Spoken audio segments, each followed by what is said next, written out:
Chat, we are on the final video for this. Finally. Don't ask how it's gone very messy.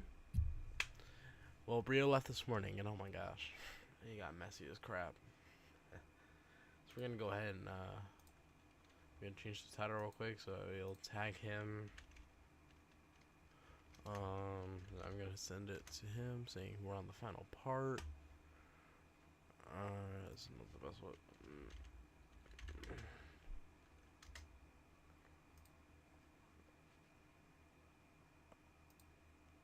Hey, we're at 801, let's go.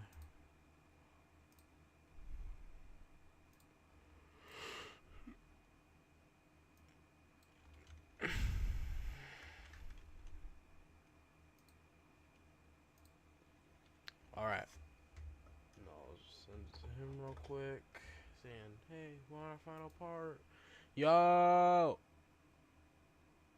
Okay. You're mowing. Okay. Even though it's just me. I don't know how many boys are in this.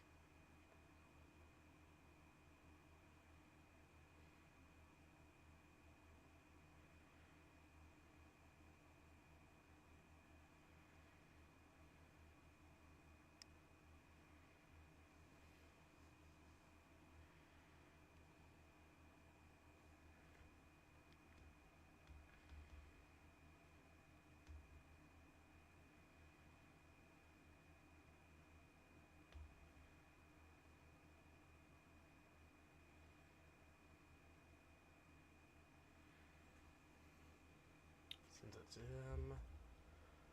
Alright. Oh, we gotta move down here. We gotta change it to where it's on YouTube. We also have to do that.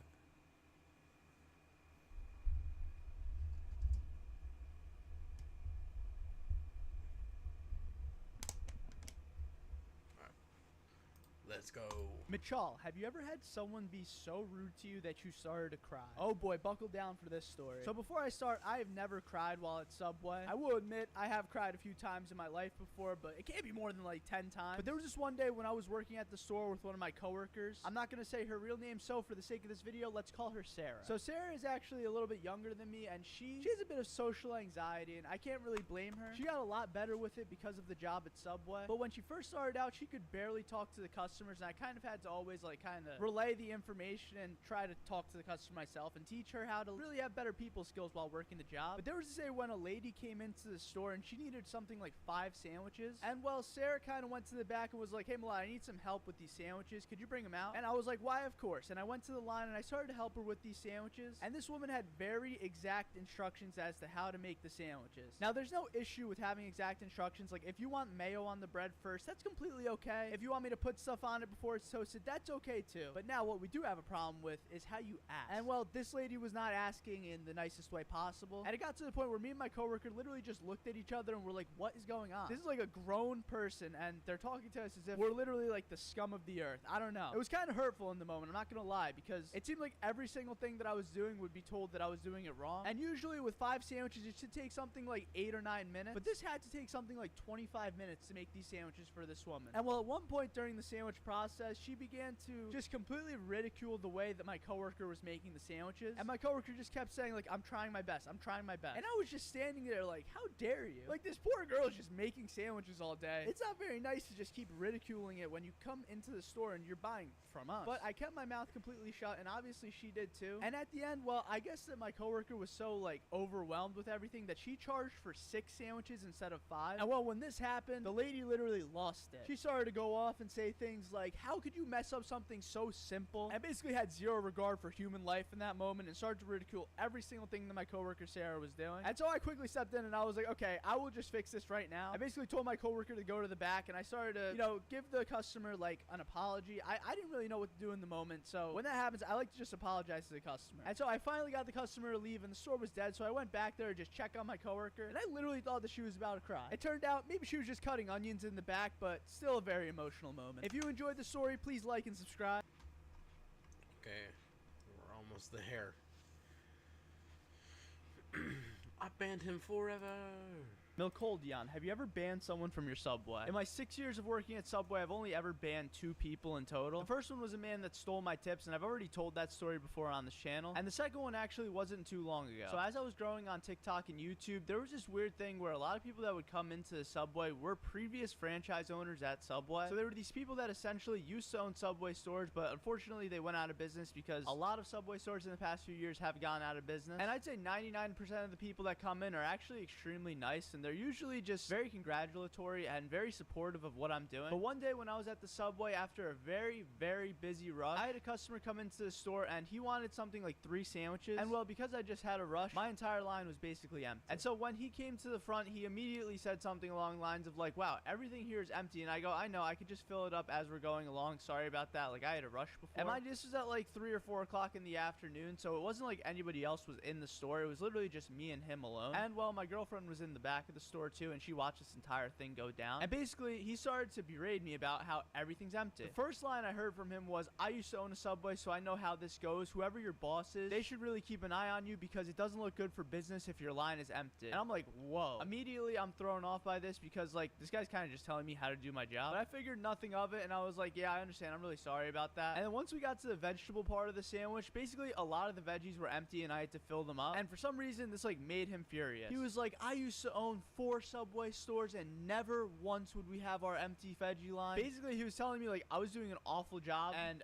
for once, I kind of just wasn't taking it. I was like, dude, have you ever worked a fast food job? You say that you've owned 4 Subways before, but clearly, if you've never experienced something as simple as an empty veggie line, maybe you weren't involved in that business as much as you like to think you were. Because this is something that happens like every single day at Subway, and every single one of our customers has 0 problem with me just going to the back and filling up our veggies. And so he basically got every single veggie on these 3 sandwiches, and when I say every single one, I mean all the veggies on the line he basically wanted. And you know, I guess he was just sick of it because he started to actually scream at me. And I don't really remember this much because it was a complete blur, so here's my girlfriend explaining it. I got so scared that I started recording this crazy man, and we have a video on it, but I don't think we're allowed to share it. He definitely needed a free cookie. He was very scary. And well, basically at the end when I rang him up, I said something along the lines to him as, please don't ever come back to this store, because if you treat me like this, I can only imagine how my poor coworkers would have to deal with you. And on his way out, he basically told me to go F myself, and I was like, whatever. I don't think I've ever experienced someone as crazy as that guy, and if he actually did own a couple franchise stores, I feel bad for whoever his employees were. If you enjoyed this story, please like this video.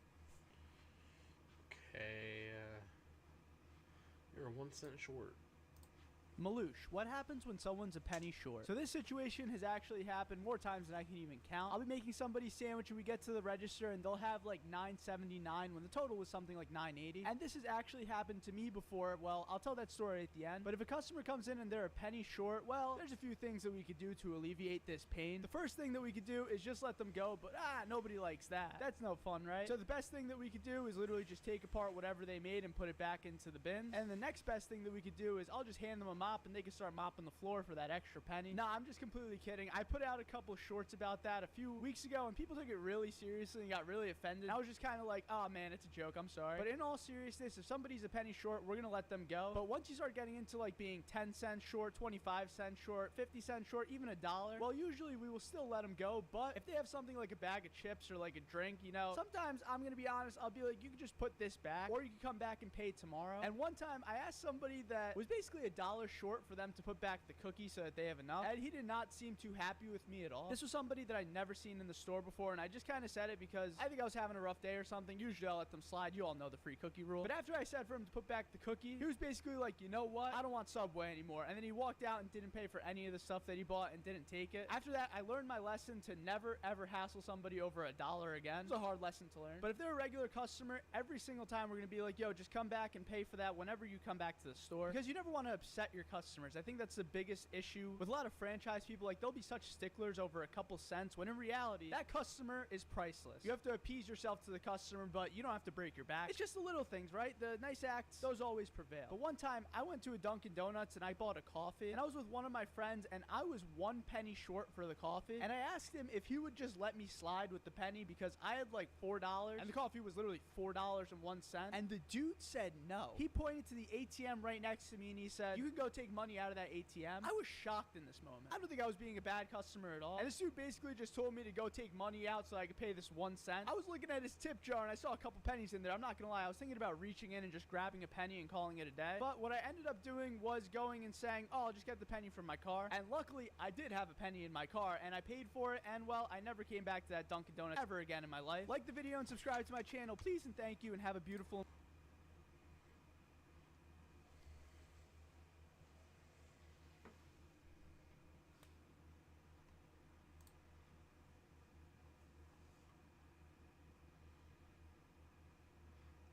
Why did I just do that? To happen now. Well, that was awkward.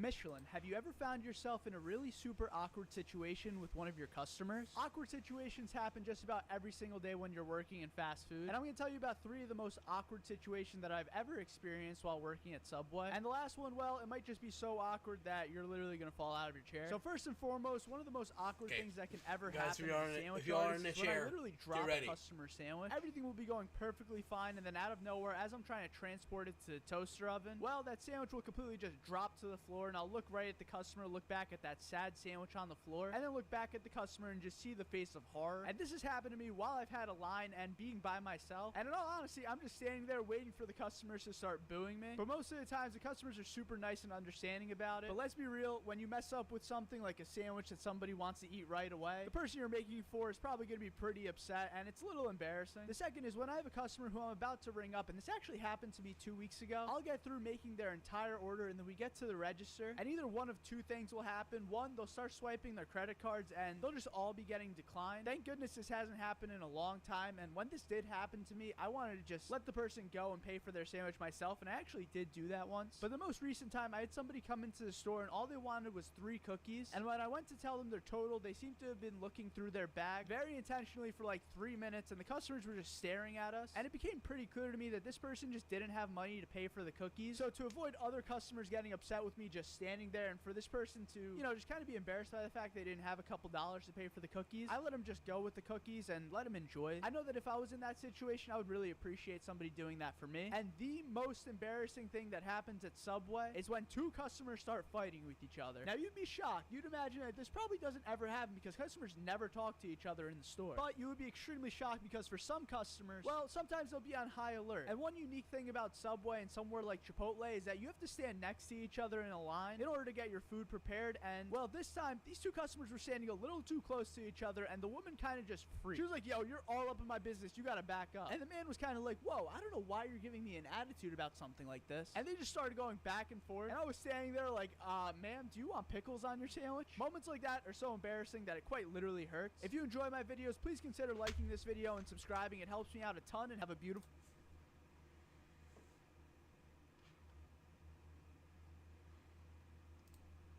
Mope, have you ever left during the middle of a shift? So personally, I've had a few times where I haven't felt the best in the middle of a shift, so I would call one of my coworkers to come and just completely cover for the rest of the day. But there was this one time where I literally had a coworker quit in the middle of a shift I had with him. And there's quite the twist at the end of this video, so stick around, you don't want to miss it. I was opening up that day, so I was making the bread, making the cookies, preparing the line. I had a pretty busy morning because whoever was closing the night before literally didn't do anything. So I was already kind of stressed, but it's a job at Subway. How stressful can it be, you know? And usually when 12 o'clock rolls around, all the customers in the world will just come through that door, and today, well, it was 12:05 and I was sitting there all by myself, which doesn't usually happen. You always have a coworker there whenever you're about to start your lunch rush. And so I was just kind of like, what's going on? So I called my coworker up and I'm like, hey, are you coming to the store? He's like, yeah, I'll be there in 5 minutes, whatever. This is somebody that's never late, literally never late. And he was running late today, and I was like, of all the days, huh? But I didn't really mind it. I mean, I've been late a couple times, so I'd be a complete hypocrite if I were to say I've never been late. But he strolls into the store around like 12:10. I have a line of like 4 customers just going through sandwich after sandwich after sandwich after sandwich, and I noticed that he's not in his attire. So let's call this person Greg for the sake of convenience. And Greg was always the type of person that would come in, get straight on the line, and start making sandwiches. But I noticed Greg come to the back, and he looks over to me, looks at the customers, and goes, Milad, can you come here for a second? And I'm like, I kind of have a sandwich in my hand right now, but you can just tell me what's going on. What's up? He holds his key up to me and then says, Milad, I've had enough of making sandwiches sandwiches, I quit. And he drops his key and literally walks out the back door. And I'm looking at the sandwich, looking back at him walking out, and then looking at the customer and basically thinking in my mind, of all the days you had to quit, it had to be this one, huh? But I was seriously so confused. I was like, what just happened? I've never experienced somebody quit on the job, and I was left alone for the rest of my shift, which was like another like 2 or 3 hours. But here's where the kicker comes in. Greg was like the nicest kid in the world, and he had been working there for like 3 or 4 weeks by now. So I just basically asked him, I'm like, Greg, what's up? What happened? Like, why did you quit on the spot? And he told me that a competitor sandwich shop in his town recruited him because he works at Subway.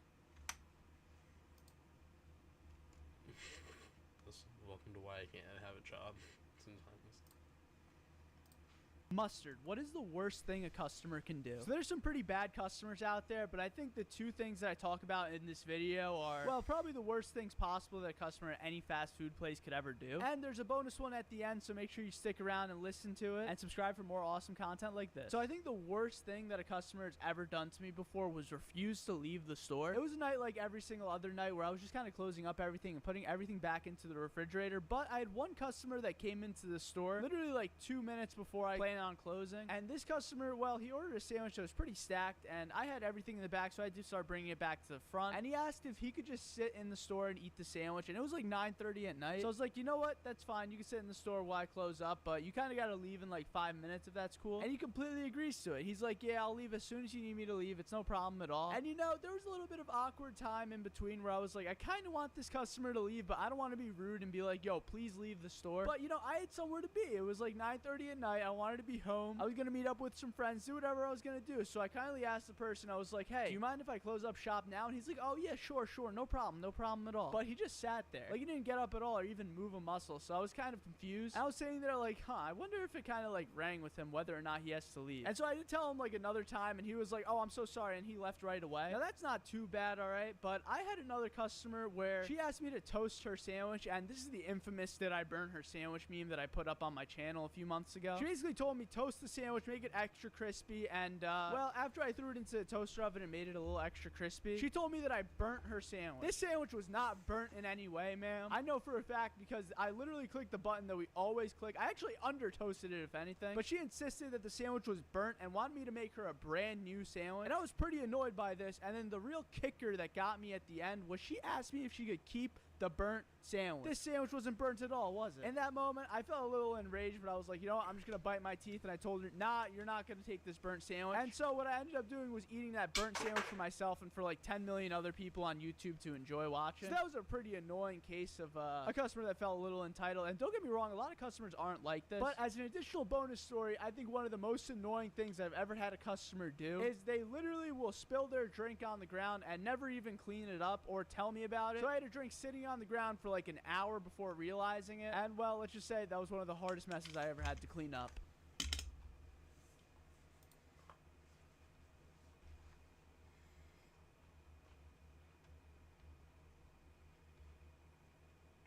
You threw a sandwich at a customer.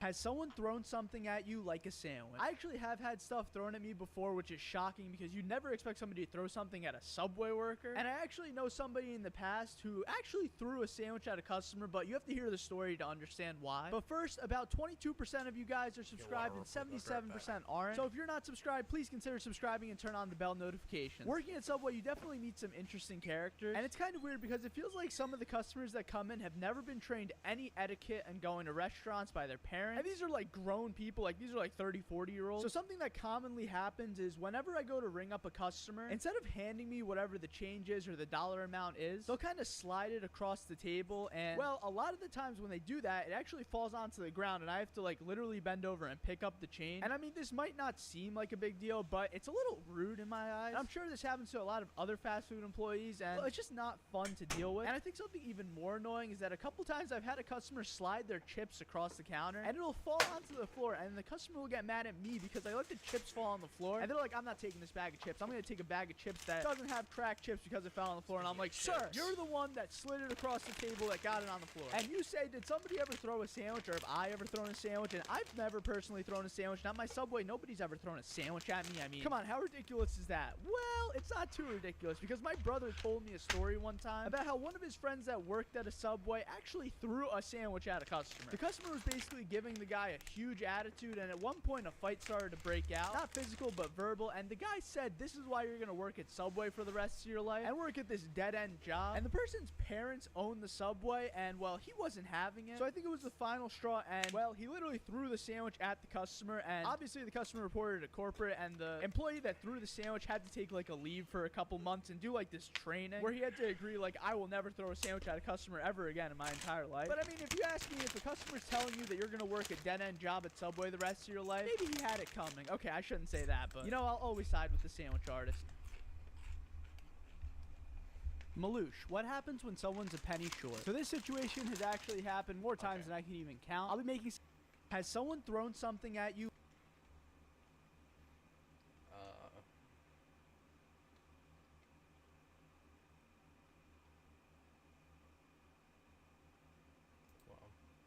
Mustard, what is the worst thing a customer can do? So there's some pretty bad customers out there, but I think the two things that...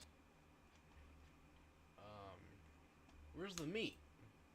Malad, have you ever gotten an order messed up? I think the worst feeling in the world is ordering some good food, being so excited about what you're about to eat, and then you get home and the order is in shambles. Missing food, no sauce, no napkins, the absolute worst case scenario. This happens all the time, and it happened to me and one of my friends who went to a Subway recently. Wait until you hear how he dealt with it. Also, 77% of you guys aren't subscribed, so if that's you, please subscribe, because clicking that one button will change my life. So whenever I go out to get food now, I have to make sure to pull over to the side and see that everything I ordered is in the bag. These trust issues 100% stem from my childhood, because when I was a young lad, my parents would let me and my brother pick where to eat after every single football game we won. And one time after a big playoff win, my mom took me and my brothers to a McDonald's. I was so excited to order my $2 menu cheeseburgers, a McFlurry, and a small fries, but when we got to the window, I heard the most devastating words imaginable. They were, "The ice cream machine broke." My world was destroyed, but I was still destined to get my 2 cheeseburgers and fries. We went to the window, kindly asked for some barbecue sauce, and went on our way.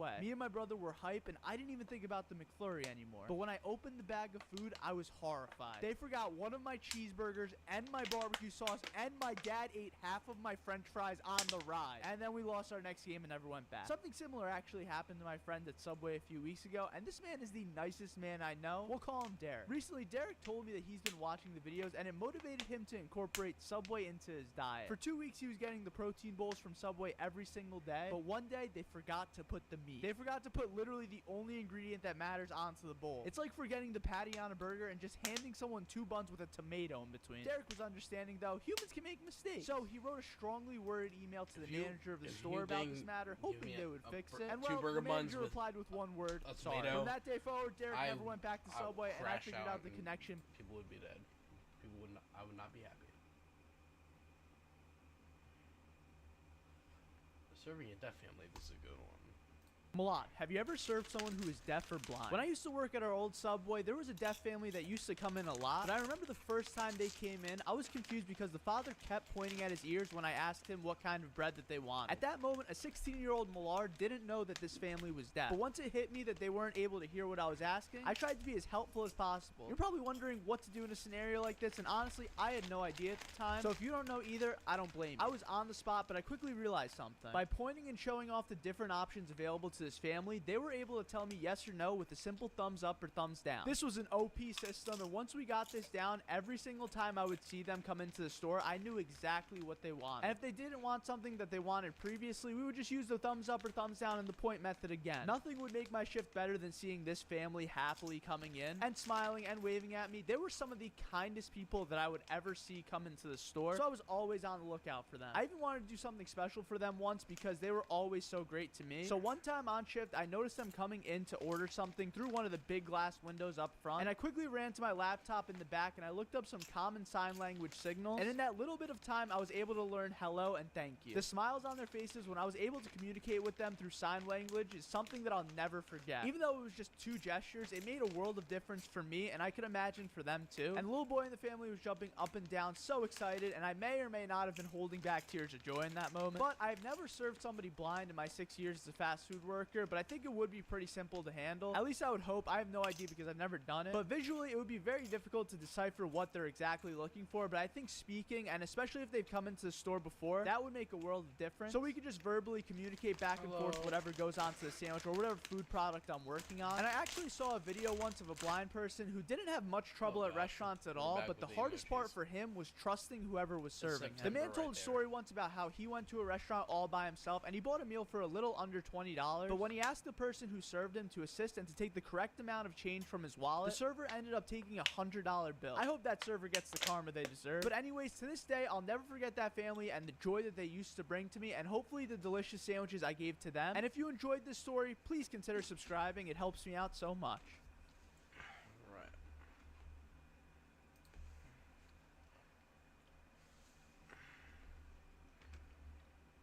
I messed up in front of a customer.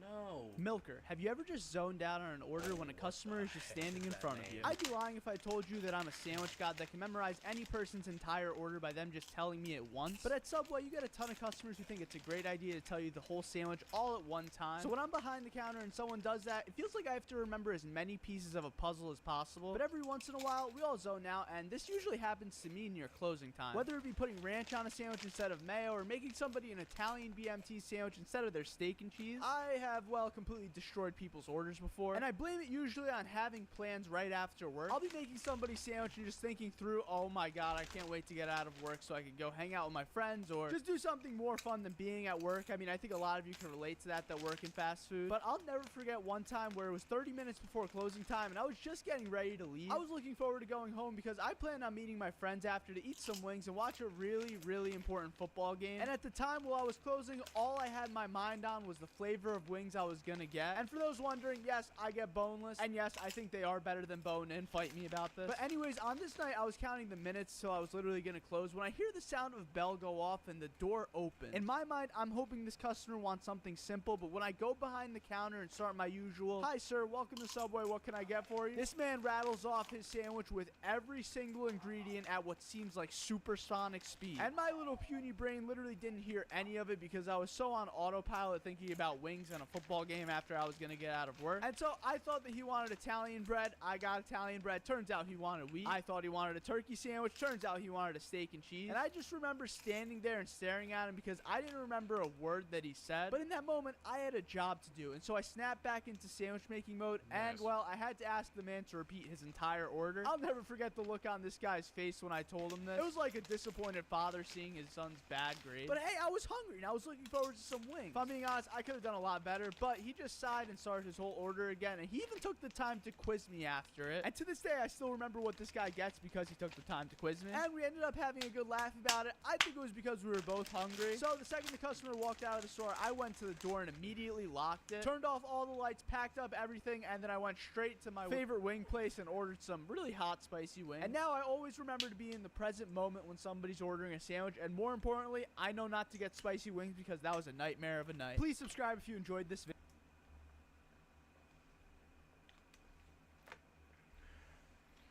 Beginner versus pro bartender.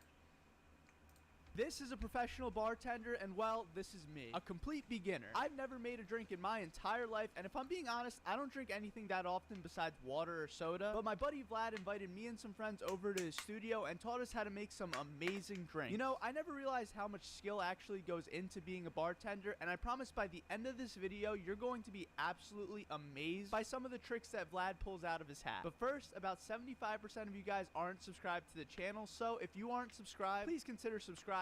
It's completely free, and you might be in a future video just by subscribing. So Vlad had this entire setup where we would make our drinks, and it was as if I was on a movie set with him. It was a really cool experience, and he wanted to show me how to make a non-alcoholic beverage. And so we started out by grabbing a huge rectangular ice cube and priming the tall glass so that it would be chilled for our drink. Nobody wants a warm glass, right? Well, this is something I would have never thought of, but obviously because Vlad is a world champion bartender, he knows things that we would never even consider doing for our drinks. And well, after after that, we squeezed our lime into our drink, and usually I would squeeze a lime with my hands, but when I do this, I get lime juice in my eyes all the time. One time when I was a kid, I literally squeezed lime juice into my eyes and thought my life was flashing before my eyes. But anyways, this lime press made it nearly impossible for this to happen. Professional bartenders truly know what they're doing. And so finally, we poured our non-alcoholic tequila along with a lemon lime soda into our drink, and boom, Vlad taught us how to make an amazing drink. I took one sip of this and I was on cloud 9. But now it's time for Vlad to blow your mind. The entire time Vlad was telling us about a fire show, and me and my friends had no clue what to expect. In my eyes, this would just be a way for Vlad to light up the room or create a better video, but nope. This man literally set bottles on fire and started throwing them in the air as if he was a fire wizard. If I was impressed before, this put me over the edge. And from this entire experience, I pretty quickly learned how much of an art bartending is, along with probably so many other jobs on this planet. People don't just walk behind the counter of a bar and start serving up drinks in incredible ways. No,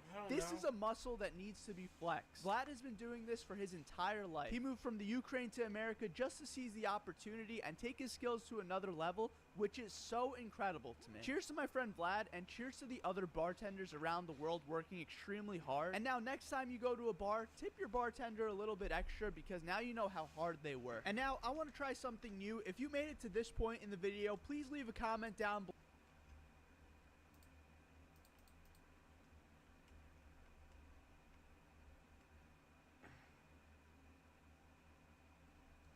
Stop kicking my seat. Malad, do you have any travel nightmare stories? Well, about a week ago, I experienced one of the most horrific flights home I think I've ever had. YouTube invited me and a bunch of other creators to go to Las Vegas to make content together, which was fun and all. But once the fun came to an end, I had to get on a flight that left the airport at 6 a.m. I got up at 4 a.m. that day and almost missed my flight. I had Ubers reschedule on me 3 different times. And of course, the hotel I was staying at had 0 taxis outside to take me to the airport. But I got lucky and didn't end up missing my flight. And once I boarded, I immediately passed out. In the beginning, I was getting nudged off of my armrest by the woman next to me, and I thought this was going to be the biggest issue of my flight. Nope. About 2 hours into the flight, I was woken up by the person behind me kicking my seat. I figured, whatever, it's probably just a kid, so I went to adjust my seat back so that I could go back to bed. And when I tell you that I felt the sheer gravity of 1,000 bulls kick my seat back into place, I really mean it. I literally thought I had whiplash from the seat being put back in place, and so I turned around as slowly as possible for dramatic effect, of course, and I realized something. This was no child sitting behind me. It was a full-grown woman, and she wasn't the one kicking my seat. It was a dude that was definitely 20 years older than me. Not old enough where I'm like, aw, no, old enough where this is a grown man kicking my seat in. And so out of my mouth, I uttered the words, "What are you doing?" And at first, he was civil. He said, "You know, I'm 6'3", I have no space," and I was like, "Understandable, have a great day." But then I look at him and say, "Just please don't kick my seat again. It keeps waking me up." When I tell you that I've never seen somebody get so angry in a moment, I mean it. This dude did a full 180-degree turn and started cursing at me and trying to put me in my place. It's 8 a.m. We're in the back of economy, and this man is screaming at me at the top of his lungs about how he's allowed to kick my seat in and how I'm a punk for asking him not to. And the best part is there's like 15 people around us just watching who just woke up from this dude screaming. And his wife next to him was trying to calm him down, and he was basically like, "Nah, I'm going for blood." So he keeps screaming at me, and I'm just looking this dude in the eyes through his soul, and I couldn't do anything but literally just laugh. Guys, I started cracking up. I really couldn't contain it. And honestly, I think this just made him even angrier. This was one of the most ridiculous situations I think I've ever gotten. And this man was full-blown yelling at me about putting my chair back on an airplane at 8 in the morning. So finally, after about 30 seconds, the woman next to me who was stealing my armrest told the dude in the nicest way possible to stop talking. She was the hero of the flight, basically telling me, "Hey, crazy people exist, just ignore it." And then after basically everyone on the plane was telling the dude to chill out. And finally, he was calm, but I could hear him murmuring to himself literally right behind me about how much of a punk I am. So I sat there for a good 30 seconds before just passing out again, and when we landed, I noticed that the dude was definitely not 6'3". Man was 5'8" at most and gave me the dirtiest look literally until we were off the plane. I think the guy just needed a little extra love, so comment a heart emoji to spread the love, and also please subscribe, because if you do, you'll be as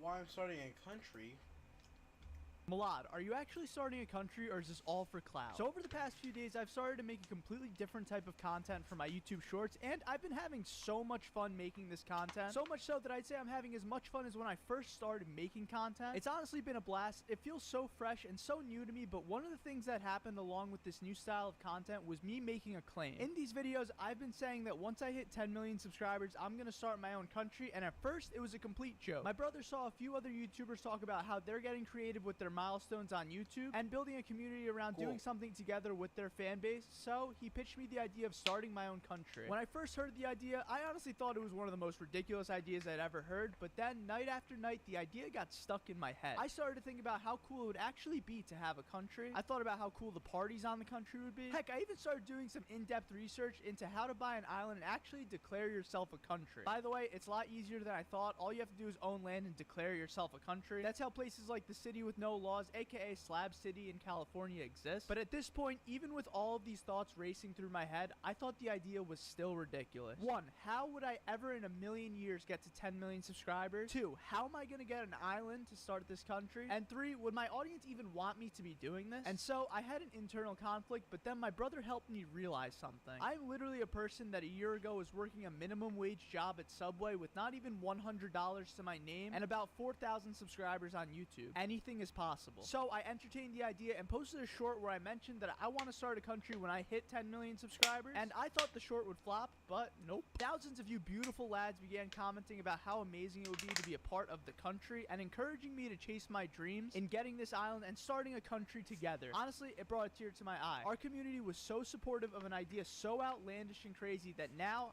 Chat, should I do this? Should I start a country at 10,000? No, 10 million.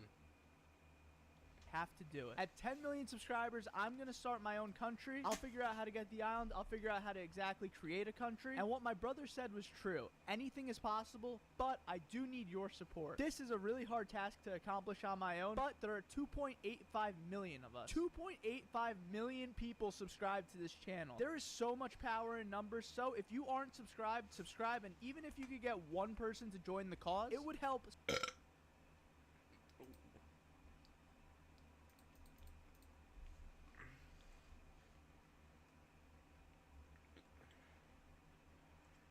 The coupon police. Malad, do you have any Subway stories? Oh, okay. Someone wants me to. Bean Island, or I don't know.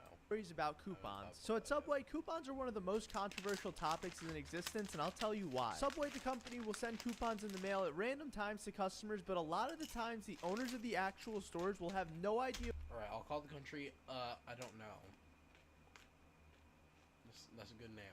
What was sent in the mail, or even how many were sent. So this causes confusion for store owners like my parents. Some stores will accept every single coupon that comes in the mail, and some won't even accept the free cookie coupon, which, come on, you gotta give free cookies to the people. They deserve free cookies, and you deserve a free cookie, so please subscribe. Anyways, our shop has always kind of been in the middle, and by the end of this story, you'll understand why this can be an issue. We would accept some coupons, but we also wouldn't accept others. A good example is a coupon where if you buy one sandwich, you get one for free. Now, on paper, this sounds great until you realize that they sent this same exact coupon in a book of 20-something coupons to 8,000 different houses in the area, and Subway would send this coupon out every single month. Don't get me wrong, we did accept it a few years beforehand, but at some point it stopped becoming worth it. When I first started working at Subway, my mom told me this. She said, Milad, you can take any coupon, but please just do not accept the buy one get one free coupons. And well, I wasn't very good at directions at the time, so I had a customer come in on one of my very first shifts trying to use one of the buy one get one free coupons, and I'm just standing there like, yep, this checks out. So she goes to the register and I ring it up and tell my mom, and well, I think that was the moment my mom realized I'm not the smartest boy in the world, and I didn't want to disappoint my mom again, so I promised myself I would remember and become a coupon warrior. So the next day, the same woman comes back into the store with another buy one get one free coupon, but this time I couldn't allow it. I had a promise to make to my mom, and in a different way, I had instructions to follow from the boss. But if you know anything about people who use coupons, the number one thing they despise is somebody telling them that they can't use their coupon. So this woman is obviously going to be upset. She asked me why she could use the coupon the day before, but not today, and I kindly tried telling her it was a mistake on my part, but she doesn't believe me. This woman was not leaving the store until she could use every single one of her buy one get one free coupons, and I tried my hardest to point her to the 19 other coupons in the booklet, but she still wasn't convinced. This was a level 100 coupon connoisseur. If she couldn't use the one she wanted to use, she would make us pay. So what she did was stand at the door and start to hand a coupon to everyone coming in. I think that she thought this was getting payback at us, but to me, I was like, sweet, more happy customers. Anyways, the woman told me she's never coming back and basically asked me to speak to my manager in 104 different ways, and in the end, I understood the importance of coupon culture.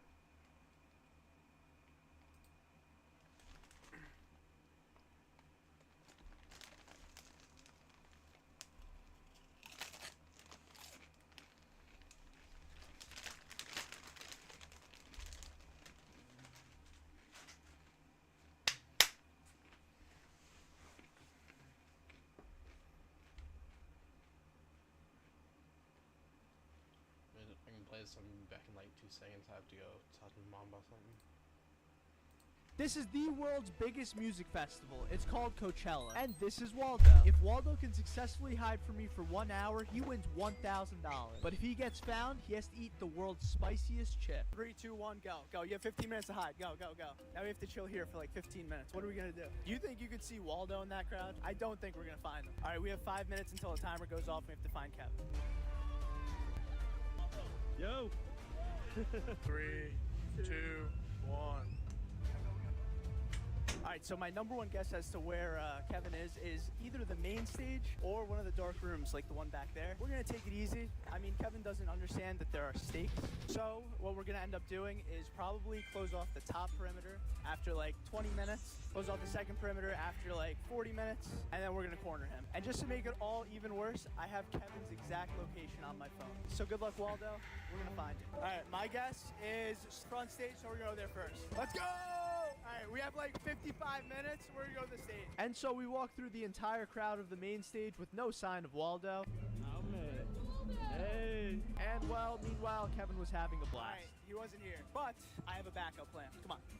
We're gonna find this dude. And if he's not here, we're gonna circle around to the back. We're gonna throw a curveball at Kevin. We told him that we were cutting off the main stage first, but we're gonna flip. We're gonna do it the other way around. We're gonna cut off the bottom first instead, and Kevin's gonna be left probably scrambling across Coachella to figure out where we are. Absolute change of plan Iman just came up with. We're gonna go to the top of the Ferris wheel and we're gonna figure out if we can see him from the top. All right, so I'm messaging Kevin right now that the bottom half of Coachella is cut off, so now he has to make his way to the main stage. And the plan is me and Iman are gonna go to the top of the Ferris wheel and just try to cut him off. Now, something that Waldo does not know is that this entire time we've been tracking him with the GPS tracker on his phone, so it didn't matter where he ran, we were gonna find him. Have you seen anybody in a Where's Waldo outfit passing by? I have not. Haven't found Waldo yet. That's not a good sign. Could you imagine that was him?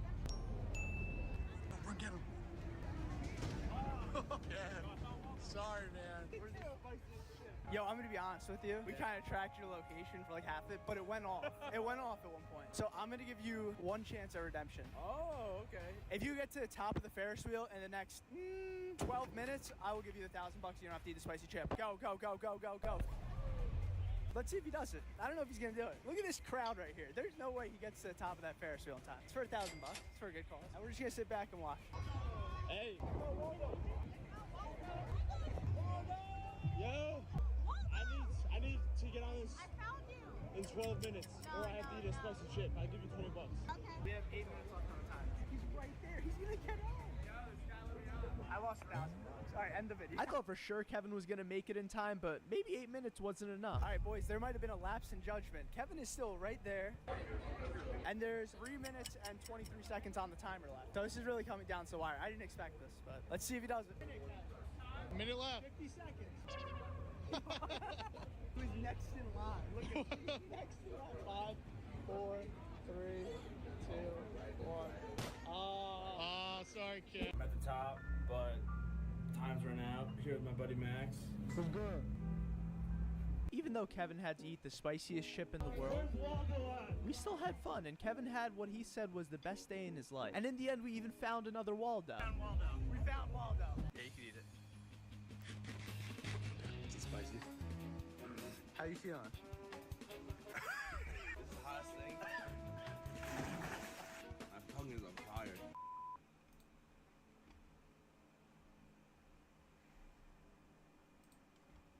Morp, have you ever been blamed for someone else's problems, say a coworker or a customer? Working in fast food has its pros and cons, and I would say the biggest con there is when a customer is angry. Not only when a customer is angry, but when you did something they told you to do, and then they tell you that you messed up their order. I had a coworker a few years ago who didn't speak the best English, but she was the sweetest person in the world. For some reason, the fact that she didn't speak fluent English would make some customers upset. She would ask customers what type of bread they wanted, and some would get so mad at this simple question. Honestly, customers got mad at me for asking that too, but they would give this girl an especially hard time. Well, one day a man came into the shop, and he didn't seem like he was having the best day. It was really clear he was trying to get out of the sandwich shop as fast as possible, probably to drive to his Pilates class that he was 15 minutes late for. Anyways, my coworker started helping this guy, and he would start snapping at her after every ingredient he said. Like literally snapping like this. I definitely thought this was weird, but my coworker had seen it all at this point, so it didn't really seem to faze her. Anyways, they're getting to the part where they're about to toast the sandwich, and I'm helping a completely different customer. All I hear the man in a rush say is to toast the sandwich. So as any sane sandwich artist would do, she put the sandwich into the toaster to toast, but this is not what he meant. He wanted her to toast everything except the bread, so when she took it out of the toaster, he freaked. I honestly felt really bad for what was happening, but then this dude looks at me dead in the eyes and just starts going in. He's telling me that I should be the one who's making the sandwich, and basically started having a public freak out at a Subway at 2 o'clock in the afternoon. I started apologizing and even offered to remake the sandwich completely for free, but he seemed done, so he stormed out, got in his car, and drove off. And the customer I was originally helping said to me, "What on earth just happened?" Turn on bell notifications and subscribe. I love you.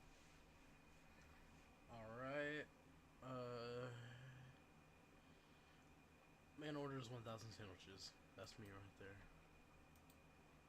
Monkey in Space asks, what's the biggest order you've ever gotten at Subway? For those of you that don't know, Subway is the sandwich shop that I used to work at. And while sometimes it would just get extremely busy, it wouldn't be out of the ordinary to be making like 2 or 3 sandwiches at the same time. And I've had multiple times where somebody asks me for 4 veggie delights with every single vegetable on them. And in case you don't know, there are a lot of vegetables at Subway. And sometimes there's occasionally a little less of a certain vegetable than another, and the customers are always sure to let you know. But moving on, early on when I was a young Subway worker, I was greeted by one of the kindest people I think I've ever met. She was a sweet old woman that walked up to the counter, and I thought it was going to be a breeze. I thought this would be the easiest sandwich I've ever made in my life. But the woman pulled out a list. Now, a list is my worst nightmare, okay? It implies that I'm going to have to be making multiple sandwiches, not just 1 or 2. But no, she asked me for 9 sandwiches. 9-foot-long sandwiches, all different. And well, it was nighttime and I was all alone. But thankfully, no customers walked in while I was making these 9 sandwiches. You know, honestly, I kind of wish that I could have like filmed that moment, because that was so iconic. The woman was so nice, and if I remember correctly, she left me like a really nice tip too. So shout out to her if she's still out there. But anyways, that was my introduction to just how crazy it can get. Well, about a year ago, I had a customer walk into the store, and before I tell you what he ordered, I need you to understand this was like 9 a.m. I was literally just trying to prep everything and make sure that we were handled for lunch. But this guy walked. Listen, if I worked at Subway, I have a Subway that's like right down the street, so I could just probably walk down there and just get back within the time span of like 15 minutes.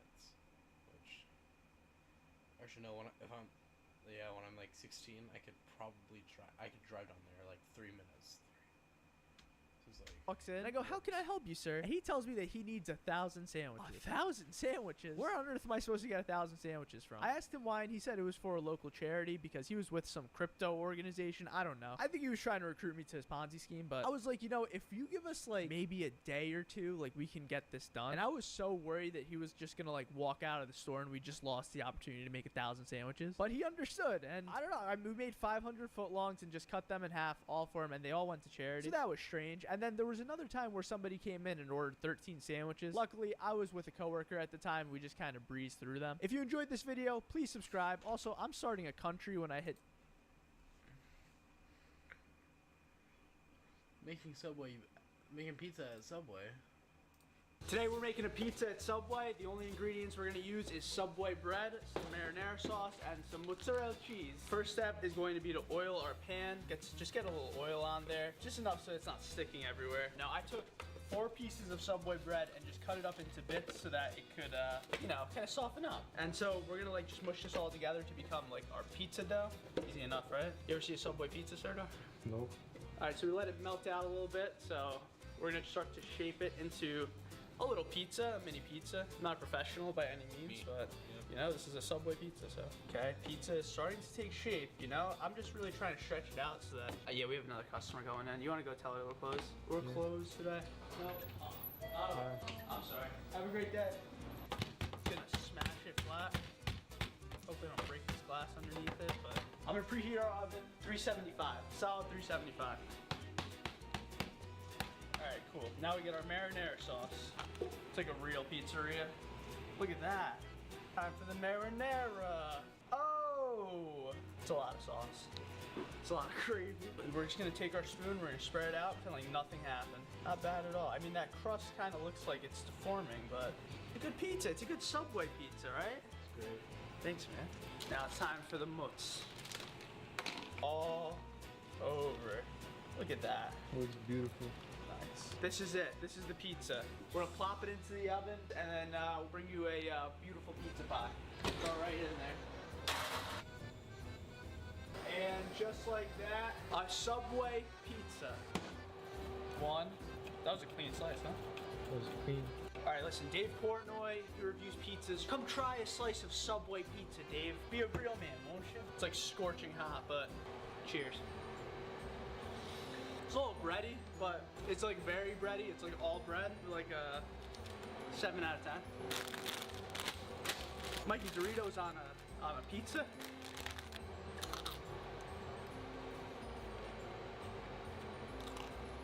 It just does not belong together.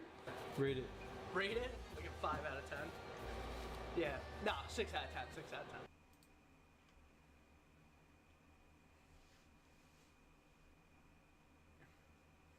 We're in Google's robot backpack. Let's go. This is a mystery box from Google. What's inside, you may ask? Well, it's the key to never getting lost. This device, along with Google Street View Car, are what fuel Google Maps. And today, Google challenged me to help them celebrate the 15th birthday of Street View by mapping out Times Square in New York City and talking to some locals along the way. See my son. What's that?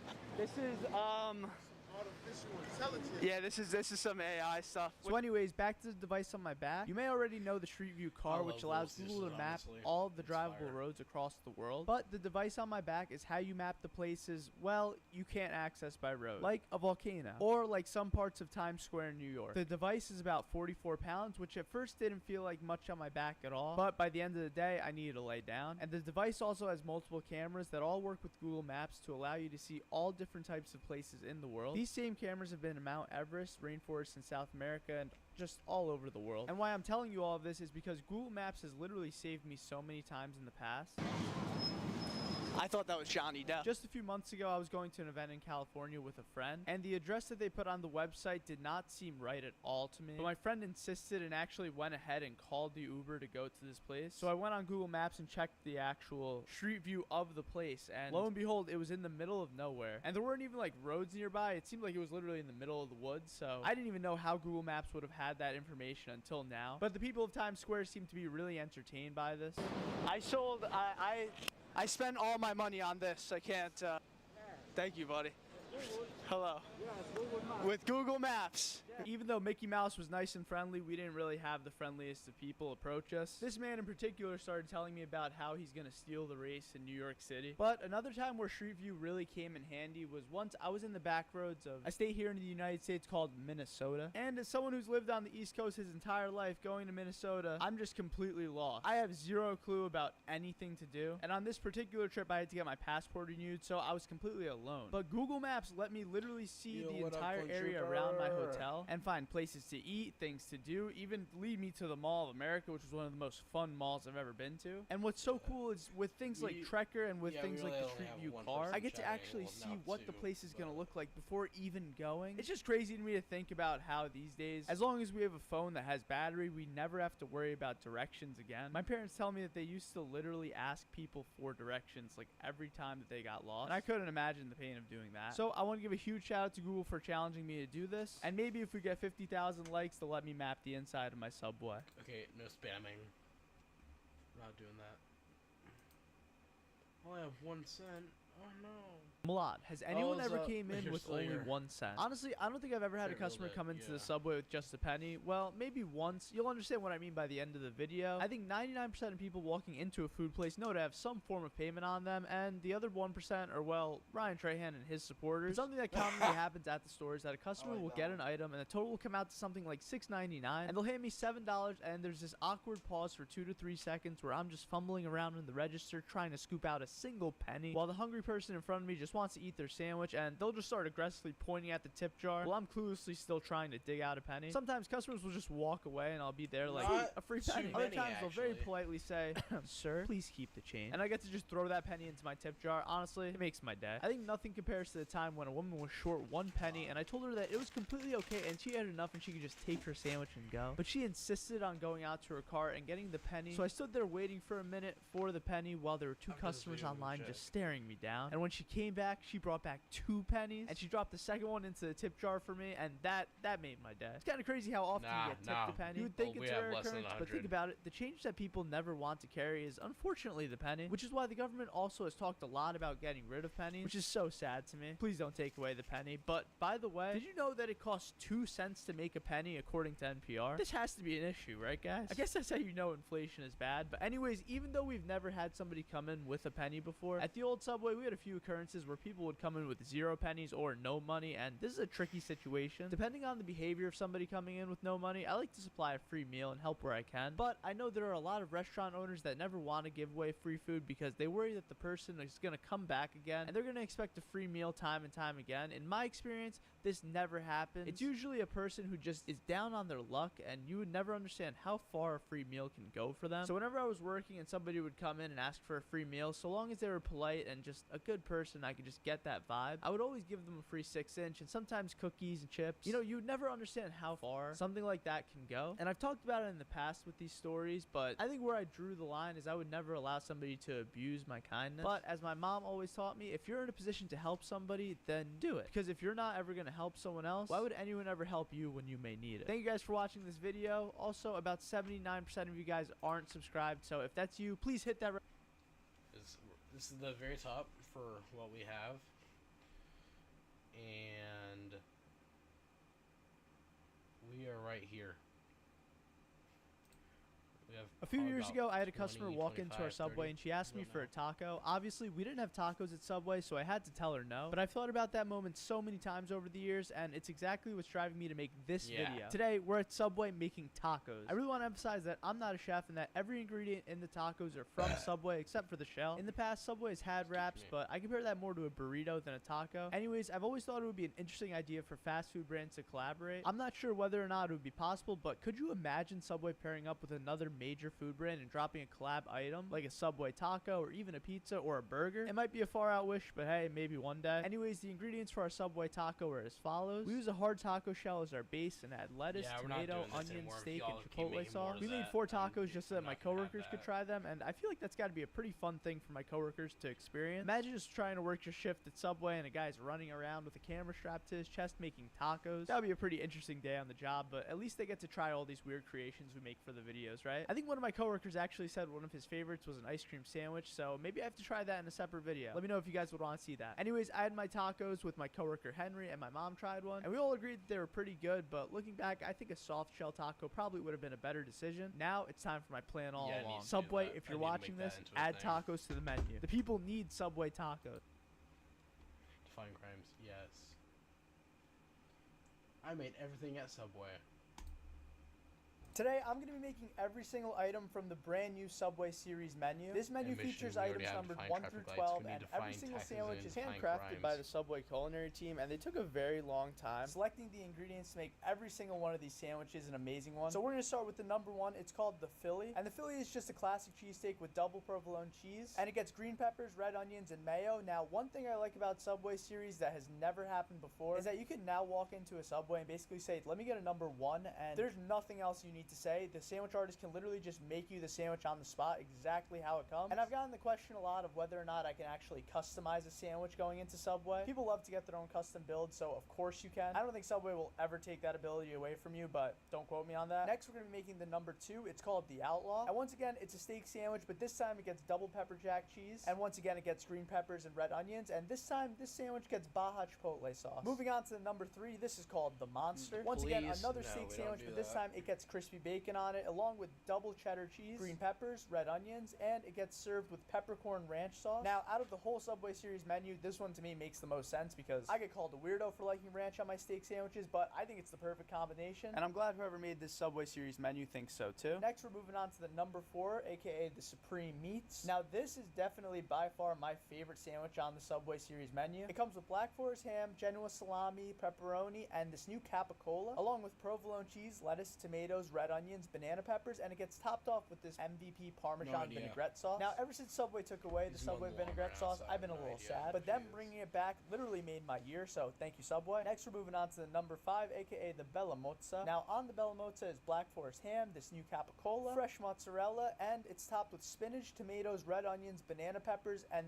MVP vinaigrette sauce. You can't really go wrong with the number 4 or number 5. I mean, they're the most classic Italian sandwiches you could think of. And my prediction is that from the entire Subway series, I think the number 4 and the number 5 are probably going to be the most popular sandwiches, just because in recent history, I've noticed that the Italian sandwiches at Subway are very favored. Anyways, moving on to the number 6, aka the Boss. Now, on the Boss is meatballs, marinara sauce, slices of pepperoni, and fresh mozzarella. And then, of course, we toast that sandwich and we throw on Parmesan cheese on top. I've never had meatballs and pepperoni before. Honestly, I never even knew that was a thing. But after trying this sandwich, I think I'm probably gonna put pepperoni on my meatball sandwiches from now on. And now we move on to the number 7, aka the Mexicali. By far, this is my favorite named sandwich on the menu. Mexicali is one of the most fun words to say. And this sandwich gets chicken, smashed avocado, double pepper jack cheese, lettuce, tomato, red onion, and Baja Chipotle sauce. So not only does it have a fun name, but it's probably also one of the top contenders for the best sandwich off of Subway series, in my opinion. But I'm not joking. I'm on my way back from Texas last night.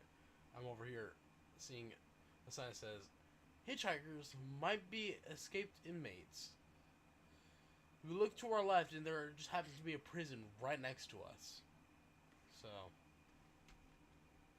don't grab hitchhikers if you have the choice. Moving on, we're going to the number 8, aka the Great Garlic. On the Great Garlic is the rotisserie style chicken, crispy bacon, provolone cheese, and then we toast that and throw on some lettuce, tomato, red onions, and this brand new garlic aioli sauce. Subway used to have garlic sauce back in the day, and I never understood why they took it away. So moving on to the number 9, aka the Champ. This sandwich is a rotisserie style chicken sandwich, and it gets double cheddar cheese, green peppers, and red onions, and then we toast it and put on peppercorn ranch. Now, I said peppercorn ranch was great on a steak sandwich, but on a chicken sandwich, I think that's even 10 times better, so the Champ is easily my second favorite on the menu. And moving on, we go to the number 10, aka the All-American Club. On the sandwich is turkey, Black Forest ham, crispy bacon, and American cheese, and then we toast it and add lettuce, tomato, red onions, and mayo onto it. One of my coworkers, Jeremy, who used to work at Subway, would literally make this sandwich every single shift, and he asked me to try it once, and I was very surprised. But moving on, we're going to the number 11, aka the Subway Club. Another classic sandwich from Subway's menu. It gets turkey, Black Forest ham, roast beef, provolone cheese, and it's topped with lettuce, tomato, red onions, and mayo. Back when I first started working at Subway, one of the trickiest sandwiches to make was the Subway Club, and if I'm being honest, I always messed up the sandwich, and just as I learned how to properly make it, they literally took it off the menu, so I'm happy they came out with an all-new version. And last but not least, the number 12, aka the Turkey Cali Club. This gets turkey, bacon, fresh mozzarella, and we toast it, and then we throw on some avocado, spinach, tomatoes, red onions, and mayo. This sandwich has always been a fan favorite, so I'm pretty happy they added this to the menu too. And so that's all 12 items from the Subway series menu. If you enjoyed this video,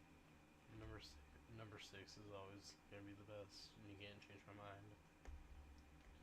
Mr. Beast Burger is a fun job. Cap. Malad, why are you working at Mr. Beast Burger? What is wrong with you? Have you betrayed Subway? Well, I went to a Mr. Beast Burger restaurant a while ago and learned for the first time how to work at a burger place, and I posted some of these fun videos to the internet, but they seem to have not found my beautiful and amazing audience, but instead they found their way reaching the deep abyss of the internet, the cooking community. No, I'm kidding. That was a complete joke. I actually have so much love for the cooking community, but I swear everybody on the internet thinks they're a 3-star Michelin chef, and never in my life have I ever flipped burgers. As many of you may know, I am a sandwich guy, and I had a lot of fun trying it for the first time, but the response from the videos I made at Mr. Beast Burger, they were insane. Where's your mandatory cut resistant gloves, bud? Wow. Alright, Mike, where's your mandatory resistant cut gloves, bud? Huh? Wait, what? All the food I was making was in-house and was only being consumed by me and the chef that was training me, or truthfully, I would mess up every now and then and we'd just throw out the food because it wasn't edible. But we were in a completely closed kitchen at the time of filming, but you know what, Mike? I took your advice and wore gloves because you seem like a smart guy, Mike. You seem like you would know a thing or two about this whole glove thing. Alright, I'll see myself out. Okay, listen, I'm sorry. sorry, I really am. The kitchen once again was a closed kitchen. All the food I prepared was either being eaten by me, the chef, or truthfully thrown out because I messed up over and over, as you should when you're doing something for the first time. Because yes, this is the first time in my life ever making burgers, and if you have ever actually worked in a kitchen or a fast food place, you would know it's not as easy as it looks, especially when you're first starting out. I waltzed into the Mr. Beast Burger kitchen thinking I could get by on my Subway knowledge, and I got my butt kicked. But it's also important to highlight some of the positive comments encouraging me to keep going, because I'm not gonna lie, I did think about quitting and not doing any more Mr. Beast Burger videos, but these comments literally got me through it. Dang, Malad, you is actually an artist. 100 emoji, 100 emoji. This is a legend right here, folks. Keep it up, man. Love the vid. Stone Cold Beast, you literally made my day. Like, you don't understand. As I'm reading this back and saying the comment, my day has been made, so thank you for your comment. I think at the end of the day, I'm just happy that people are starting to care more and more about fast food workers, and the comments are really showing that, and a huge win for the fast food community in general. If you enjoyed this video, please subscribe, because one day I'm giving my subscribers all... I challenged a robot at making burgers. Oh no. This is a robot, and I'm a human, and we're gonna see who makes a better burger. 3, 2, 1, go. First thing we gotta do is chop up this beef. I hope not. See you guys in I don't like 45 minutes. You're telling me a robot does This is this? actually really Balls Beast of burger meat. is gross. The grain is all in one way with the robot. I can't do that. That'll take 7 hours. Step 1, glove up. I don't want any of your human bits on our robot. Honestly, these buns are way too expensive. So we're gonna start with this automated saucing system. Dispenses sauce by the milliliter. We have whole chunks of meat, chuck and brisket in the robot, sitting there cool. And after you place your order, the robot will grind it to order. So it's literally the freshest burger you're gonna get. This is too easy, man. I'm a cyborg. I am half chef, half robot. All right. Dunsky. What do we got? 718. I lost my edge, man. I used to be way faster. So this is our first one. Let those cook all the way through. We're 8 minutes deep, and I've only gotten my burgers done. All right, we just got our burgers out. And... What are you up to, man? Are you done right now? You're not done? You're a robot, dude. All right, back to our burger. So we'll start off with our sauces first. Boom. As you can see, lots of human errors. Hold on. Sauces. Our burgers out. And... What are you up to, man? are you done right now? You're not done? You're a robot, dude. Chat, if you want a new profile picture, you got one right here. You can use this as your next profile if you would like.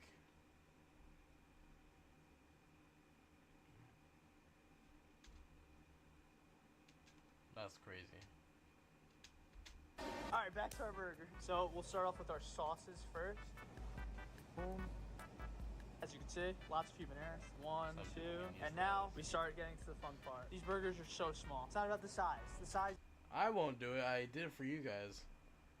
I might do it on TikTok because I don't really do anything on that anymore, but I might do it on, but not on YouTube. Never. Doesn't matter, alright? Dude, if I had people waiting on me right now to be doing this, I don't know. Alright, so we'll get some cheese on this burger. I don't think that cheese is gonna melt, but you know, what are you gonna do? Dude, I think the robot probably could have made like 25 burgers in this time. Now it's just the toppings. Dude, we're so close to being done. We're so close. Lettuce, tomato. This is the thickest tomato I've ever put on a burger, but burger 1 is done. So pickles, close it up. Burger number 2. Done. Oh, This one probably looks great. This one doesn't look bad, right? And that is our time. What do we got? Wow. Okay. Any guesses? 20 minutes, man. 20 minutes and 17 seconds. It's got everything. You know, we'll test all different aspects of your burger making prowess. Interesting. You're fired again. Why isn't the cheese melted? Okay, you got seasoning on it though. You know, like you said, taste is everything. Oh my god. I do not recommend eating refrigerator temperature chicken. That will determine. I do got a bite. I'm just so curious. Where's the meat? It's underneath the pickles. I don't even know if that burger can go. Yeah. Dude, if I die, I'll be so pissed at you.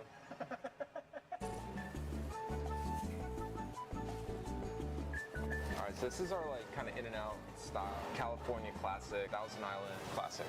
Alright, this one's my personal favorite, and it's just kind of like the kitchen sink, man. It's got a little bit of everything.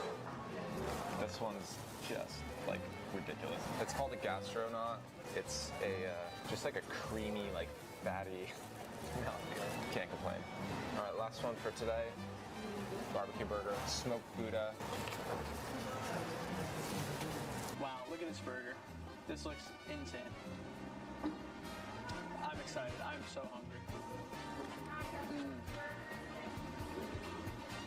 There's no way I can compete with this. Wow. Guys, sucker for a good lettuce wrap. Cheers. Yep. Basically done with that one. That one.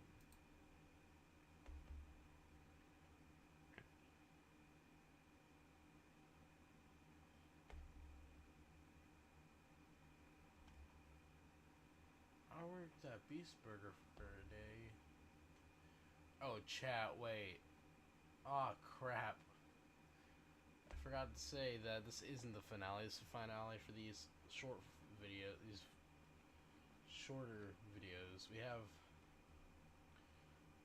all the shorts, live streams in these 20-minute long videos. So this is Mr. Beast Burger. I don't really know what to say. Yeah, it came to life. We're here in Mr. Beast Burger. This is where you simply order your food and then cue to the madness in the kitchen. This is how busy it gets opening day for a Mr. Beast Burger. I mean, there's got to be something like 24, 25 employees in here. This is how you make 20,000 burgers in a day. The bun's looking mad fine. I don't even think I want them like out in the line. It's just like so overwhelming. All right, we're just gonna like kind of see what's happening right now. It's pretty interesting. A lot of people. Dude, it's like a lot more than I thought. Dude, we're just gonna get in the way. I feel bad. We got chef. You know what you're doing? Nah, I'm here just observing. I don't want to get in the way. On to the next ticket. Finish that ticket. On to the next ticket. That was wild. All right, we're gonna be back at 1:45. Probably make burgers. They're doing training right now. I don't want to get in the way of training. I started working at Five Guys. I was just looking for a job. I haven't seen this man in like 4 years. So he ends up getting hired at the same job. I see him clock him like. Imagine you're confused because I didn't watch all the longer videos because it's like these already took enough time. So if I have time after today, we will definitely watch all the like 20-minute long videos. Like we're not doing the ASMR videos, those are just weird. But we'll do like 20-minute long videos, like 10, 20. But then we're also doing all the shorts maybe in a stream, but we're mainly aiming for these. Actually, no, we're not doing shorts. Yeah, we're gonna just, if we have time, we'll do the, oh wait, okay, yeah, so what we'll do, after this stream, we're doing all the regular streams, then tonight we'll finish everything. That's what we'll do. Davion? And he's like, Jimmy? And we're like, oh! And then it came together. And then we came back together ever since elementary school. That's the most beautiful love story I've ever heard in my entire life. All right, let's make a Beast Burger. You guys are basically going to put me through the ringer. Take me through the entire process. Bun toasting station right here. All right. Beautiful. Diced onions. All right, all right. Whenever you're placing your patties, you want to make sure it has a kind of a spacing in between because when you do smash it, it gets really wide. Nice. So every time you touch raw meat, you change your gloves. Yeah. Sweet. I gotta remember that one. Get your smasher and you act like you're ironing it. Iron the shirt. Iron it. And you want to keep doing it until the patty tears. It's okay if it breaks because once you put the cheese on top, it'll kind of just hold everything together. Sweet. So go ahead and try the top. Let's do it. So keep going. Get the paper thin. There you go. All right. Perfect. Hey. Very nice. Leave right here. After we smash our burger, we grab the mozzarella seasoning. You Lightly seasoned. Well seasoned. Well seasoned. Let's do it. Is that well seasoned? Now we just let it sit, let it cook all the way through. Basically when the redness and the bleeding goes away and it's all gray, it's ready to flip and then we can put cheese on it. The boys. Are you guys nervous about tomorrow? Yes. Boom. Perfect. So you know when the patty is ready is that when you actually have to scrape it off. Interesting. If it comes off easy, then it wasn't sitting for long. All right. So you go ahead and give that a try. Sweet. You think it's ready? Yeah. Go ahead. Perfect. Boom. Nice. You go ahead, open the drawer and grab a slice of cheese. Toss it on. All right. Boom. Now we just wait for the cheese to melt. Once the cheese is melted, then burger's ready. We stack them, place it on the bun. Beautiful. That was easy. Well, I wouldn't say it was easy, but it was very straightforward. Very straightforward, yeah. Man, so you guys gotta do this 2,000 times, yeah. Can I just really quick? Sure. Sorry, so what are you guys filming right now? Like a video for my channel. For your channel? Yeah. What channel? Malad Merc. Who gave the authorization? Jimmy. Jimmy? Mr. Beast. Or like Chef Eric too. Can you just show me like My channel? no, Jimmy's authorization for you to be here? Yeah, do you want me to grab Chef? Like, Chef just brought me in here, too. Yeah, Chef Eric. Okay. Alright. Just want to make sure it goes. No, yeah, no worries. Sorry, just make sure you guys. Nah, it's all good. Yeah, no, we're complete strangers. We took over your grill. On top. Whenever we take the patties off, when we transfer to the other side, we say hot. Yeah. Just let people know we're coming through. Alright. Top one on top. Nice. There you go. You got a Mr. Beast burger. Beautiful. Look at that. It's a beautiful burger. Go ahead and take a bite. Take a bite of this? Right off the grill?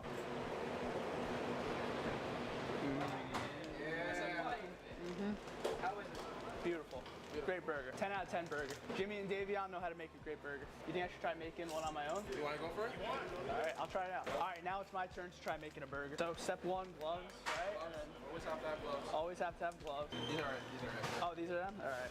Go to here. What are we making? Beef style? So mayo, and then some chopped onion, dill chips. And then top one is ketchup, mustard, alright? And we do our burgers, right? Burgers, yep. Now we swap gloves. This is the most important part. Iron the shirt. Make sure it's well seasoned. Well seasoned. All good. Grab 2 pieces of cheese. Go back in the line. 4 and 4. Got our back. You use your. Alright. And that's my beast burger. Toss it in there. And boom. We got our beast burger. Alright. I mean, we're here. We got the beast burger. Alright. Dude, this looks pretty good, right? Looks like a pretty fat burger. It's a great burger.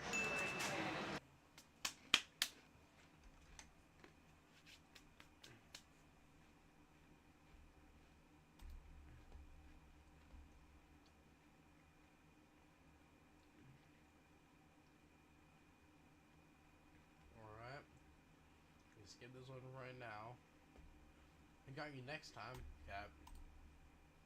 If you work in the food industry or any service level job, you've probably at some point heard the words, "I got you next time." For those of you who are lucky enough to have never experienced this, there are some people in this world that believe that no rules apply to them. They're free to do whatever they want, including not paying for things that literally every single other human on this planet knows should be paid for. They think that somebody else working hard and running a business is just another NPC in their world, and that they could take ultimate advantage of them with 5 words, "I got you next time." At my job, this seemed like it would happen almost every single month. Someone would come in, I'd make their sandwich, we'd get to the register, and they'd say something along the lines of, "Oh man, I don't have cash right now, but I got you next time I'm here though." Bro, I've never seen you before in my entire life, and I know for a fact that I'll never see you again. There is no next time, just pay the $6 for your sandwich. But I want to make it clear that the regular customers who forget their wallet and just don't have enough to pay at that moment, of course I'm going to let them pay next time. But if I've never seen you before and you walk into the store, you ask me to make your sandwich ingredient by ingredient, and then you have the nerve to tell me you're going to pay next time, well, have fun being hungry for lunch. If someone's going to say, "I got you next time" to me, I might as well say it too. Whenever you have the funds, your sandwich will be right here for you. And I already know there's going to be some people in the comments saying, "But Malad, they just forgot their wallet." My brother in Christ, if this was 2004, I would accept this as an answer, but we're literally in 2023. You can pay me in cash, credit card, Apple Pay, Venmo, 2025 Cash App, Zelle, CryptoZoo. There's no excuse. Honestly, Well, just some grab a people mop and are, start cleaning the floors. We'll take all forms of payment. And I remember back in the day, aka 2016, when all of these fancy payment methods weren't as popular and I was brand new to my job, I let somebody slide who told me that they would pay next time, and I thought nothing of it. The guy seemed like an honest lad, and honestly, he seemed pretty good for it. I watched him ride off in his car while eating a sandwich, and I just remember thinking to myself, I'm never gonna see this man again. And I was right. I never saw the guy again in my entire life. Another time, I had a dude come in that told me he didn't have any cash on him and that he left his credit card in the car. So he said he'll be right back to grab his credit card. I must have stood there for 25 minutes before I realized he just drove off and he's never coming back. I'm pretty sure I ate that sandwich during my lunch break, and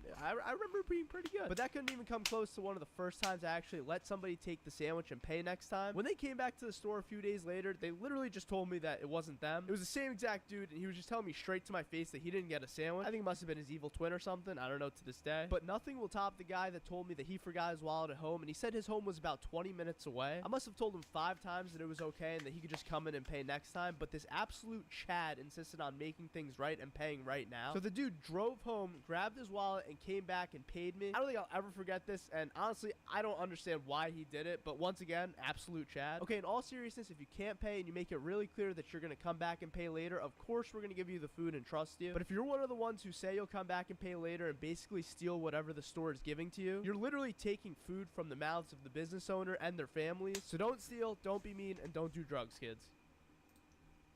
The famous words. I quit my job. Oh no. I quit my job at Subway. And this didn't happen today. This actually happened over a year ago. But I've been so reluctant on making this video, and honestly, I've been a little afraid to make this video just because of what I think my community will say. But I know you guys are lovely people, so I'm going to explain the story literally from day one. So I worked at Subway as a teenager for my parents, trying to help out, you know, help them meet ends meet, just try to do my thing and, like, you know, be a good son. And well, I started that job at 16, and 4 years later, by the age of 20, I was kind of in a place where I was like, I truly don't enjoy this job. I actually hated it, if I'm being honest. Like, every day I would wake up and I would dread going to the store and making sandwiches, but I still did it because it was a job and it was helping my parents at the time. And I also didn't want to go out and try to find my own like job. I don't know, it's better for me, it's better to work for my parents. But I was in a place where I really didn't enjoy the job, and then in 2020 I started posting content, and I had one comment that said something along the lines of like, let me get a spicy Italian or whatever the sandwich was at the time. And I was in my Subway uniform making like a really stupid little video, and I thought this was like one of the funniest comments I ever got. So I posted that video, not really thinking much of it. I literally made the guy's sandwich order, and then I took a bite and rated it, and it ended up getting like something like 2 million views. Yeah, I mean, I found a creative way, I guess, to make my job fun again through that. And so what I started doing, as most of you know that have been along this journey, is start posting videos of me working at the Subway shop. And it was this really cool thing because it felt as though I was able to fall in love with my job again the same way that I fell in love with it the first couple weeks I was at Subway. And it was all thanks to you guys and like making these videos, and actually like gave me a purpose to kind of move forward with. But man, it felt like I was kind of just running away from the problem through making content, and at a certain point I was done. I couldn't do it anymore. I truly resented going to work every day, and for me, the fact that it was also a giant platform that I could share with millions of people through my work, it just added a lot of stress to something that I don't think honestly should be bringing me any stress at all. And so I had this battle in my mind going, and then one day I was reached out to by the corporate team. I'm not going to say what corporate team is, in general, a corporate team. I don't want to get sued. Please don't sue me. And they were basically asking me like, hey, can you make the sandwiches look better? Or for example, can you stop using so many gloves? Or for example, can you start highlighting the menu items that we want you to highlight? And I'm like, man, this is exactly what I wanted to avoid. And so, you know, I actually ended up cooperating, and I started doing a couple of brand deals with the company, and I was like, maybe this is a solution. Maybe like this can stem to another job, and I was like, maybe this can get me out of that like thought pattern of not enjoying the job or just like trying to run away. But it only ended up making things worse for me, if I'm being 100% honest. It was almost as if I was finding every excuse in the book not to just leave, which is what I wanted to do originally, even if it meant like taking this really scary risk, not knowing what type of content or if my audience would receive new content well, not knowing what I'd do in the future. And like honestly, at the time I was kind of worried for my parents too. I mean, their store was doing incredible. It was honestly doing the best it's ever done, and for some reason I was still worried. I don't know why. Fast forward a couple months later, and here we are. I've now not worked at Subway for probably over a year, and I would say I'm the happiest I've ever been. I mean, I would love to start posting more content for you guys. I'm trying to figure that out. I'm going to other stores and stuff. But it really paid off listening to my intuition and listening to actually what I want to do. Because I could have stayed at Subway, and honestly, that would have probably made me a lot of money. It probably would have been a really easy setup to just go in there every day, make sandwiches and make a video, go live and just jump out of there. But it didn't like fulfill me. It didn't fulfill me at all, actually. And I think in the long term that would have probably driven me to madness. Whereas right now, I guess I'm suffering a little bit in the short term trying to figure out like what to do, but I know in the long term that this was probably one of the best decisions I could have ever made. I mean, I don't see myself working at a Subway in 10 years, if I'm being 100% honest. I don't think many people see themselves working a fast food job for longer than a few years. And so I guess that's the story of why I quit my job. If you enjoyed this story, please feel free to subscribe and like the video and leave a comment on. Alright. Oh, we're not too far. Let's go. Okay, we'll do that one later. Bro works everywhere.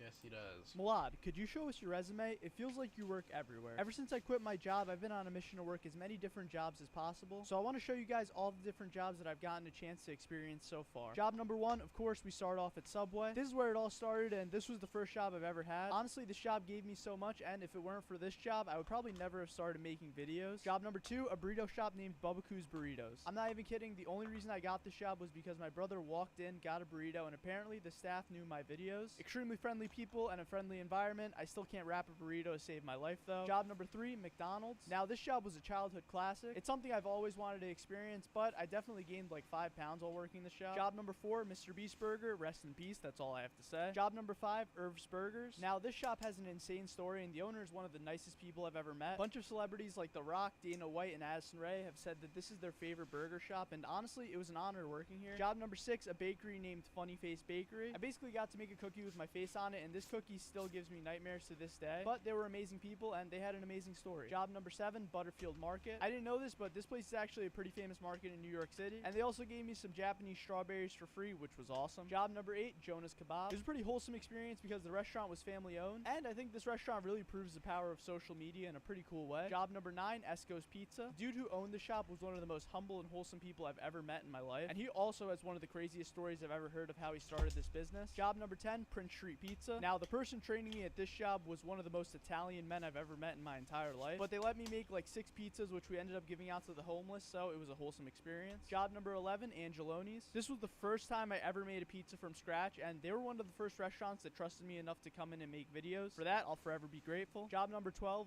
I made creme brulee donuts at this shop, and the owner also showed me something called a khachapuri, which I'd never heard before. To this day, it's still one of my favorite foods I've ever tried. Job number 13, Dipped Donuts. I'm not even kidding. When I walked into this place, they had no idea that their boss scheduled me to come in. Honestly, this is something that's happened at multiple places that I've tried working at, but the man who was training me was easily one of the funniest people I've ever met in my life. Job number 14, Angels and Gelato. My brother wanted free ice cream, so he told the shop that I would make a video for them. Great people, but my brother basically sold me for free ice cream. Job number 15, Sip and Swirl. This was my childhood ice cream shop, and they literally let me make my own ice cream flavor. Quite the surreal experience. Also, I think my ice cream flavor is one of the best ice cream flavors on planet Earth. Job number 16, Catchin' Ice Cream. This shop was started by my friend Dylan, who used to work at Cold Stone. He also has an incredible story about the power of social media. By working at Cold Stone, he was able to fundraise over $1 million and start this venture in the middle of New York City. Job number 17, Cold Stone. I flew to Florida to work at this place with the same Dylan from the last job. This was the first collaboration that I've ever done, and this was one of the most fun times I've had working a job. Job number 18, a chicken shop named Sticky's. The guy who led their marketing team was one of the nicest dudes I've ever met, and I ended up giving him a ride in my car somewhere. I can't remember why for the life of me. Job number 19, Oh Brothers. I drove 3 hours to Philly just to make a Philly cheesesteak at this place. It was worth it. Job number 20, Cover K9 Training. The owner of this business is actually a friend of mine, and we met while I worked at Subway. He was one of the first people that would come in and tell me that I could do something with the videos that I make, and I'm forever grateful for that. Job number 21, a breakfast and sandwich shop named AJ's Lunchbox. Now, this was the very first place that I tried working. The owner came into the Subway when I started making videos, and he told me if I ever wanted to try breakfast sandwiches to come to his shop, so I did. Job number 22, Cedar Beans. This is a coffee shop, and I think to this day, in a parallel universe, I would be a barista. Job number 23, Logan's Candy. I hate to be biased, but this is easily one of my favorite jobs I've ever done. There's something so satisfying about making candy, and the family who owned the shop were extremely kind. Job number 24, Pop a Bubble. Once again, candy making is now one of my favorite hobbies, and this one was really cool because we made a grape design inside of our candy. And job number 25, YouTuber, my favorite of them all. Now, I need a favor from you. I need you to comment what job you want to see me work next, and if you enjoyed this video, please consider watching another one. Well, we're watching your entire series, so what do you mean? He didn't pay for 4 years, huh?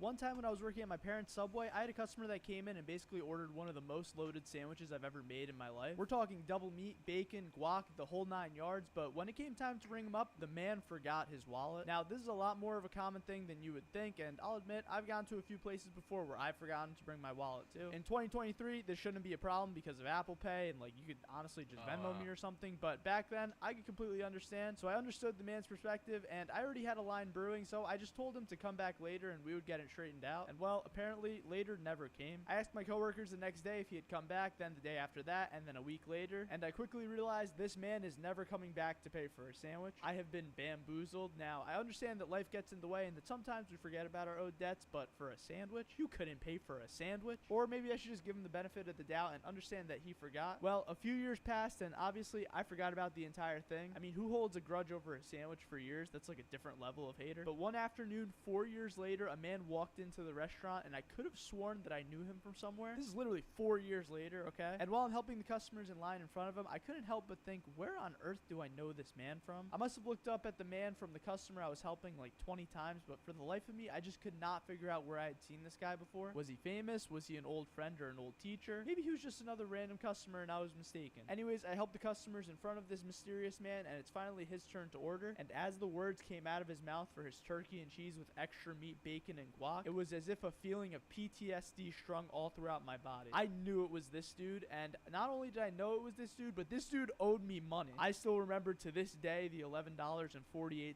debt that he never paid me back. So imagine the craziest feeling of remembering this random dude that never paid for a sandwich from 4 years ago, and here you are again right in front of the same man with his debt unpaid. I mean, it's not really a big deal if I'm being honest, like looking back now, but it's about the principle. Anyways, in that moment, what are you supposed to do? I mean, I'm not the mob. I'm not going to tell this guy I'm going to break his legs over a sandwich, but I had to do something. Honestly, it was entirely because of pride, and that's probably the dumbest reason for us to do anything in life, but it was pride for mistreated and misrepresented Subway workers everywhere. Anyways, after basically being in a trance for 30 seconds, probably just staring into this guy's soul, I realized that I had done nothing, and I started making this man's sandwich very quickly. Pretty standard sandwich, and by the end of it, I was sort of just ready to move on, but I thought it would be funny to play a little prank on this hooligan. Just kidding, he wasn't a hooligan, he was a very nice guy. But as I went to ring up his order, I thought it would be a good idea to ring up 2 sandwiches instead of 1. I wasn't actually going to charge him for 2 sandwiches, but I figured it could be a funny way to laugh it off and just be like, haha, I remember you, scumbag. I mean, obviously, I just charged him for 1, but if you wanted to pay for the second sandwich, you know, I would have no problem with that too. And as I went to ring up the 2 sandwiches to play this prank, he instantly foiled my plan. Immediately, he said to me, why are you ringing me up for 2 sandwiches instead of 1? And without hesitation, I screamed, you have a debt that you owe me from 4 years ago. No, I'm just kidding. I froze up. I completely froze up. And I calmly said, I remember you, sir. I remember the sandwich that you never paid for. And I'm not even kidding. This man says to me that he just moved here from Pennsylvania and has never stepped foot in this Subway store before. So my prank instantly backfired, and I was now the absolute scum of the earth. It's okay. You can boo me. And so after a few seconds of just pure horror and realization from the mistake that I made, I decided to apologize 1 million times. And to be honest, the dude was just hysterically laughing at me. He thought the situation was incredibly funny. So I ended up offering him a free cookie for the mistake, and this man tells me that he forgot his wallet. I'm just kidding. That would have been an incredible twist to the end of the story. But there is a wholesome ending. After this interaction, he literally started to become a more frequent customer, and he came in at least 3 times a week. I love you, Greg. I'm still not sure if you're the same customer from 4 years ago, but watch another video if you enjoyed this one, and turn on bell notifications so you know when I upload more. Yeah, it's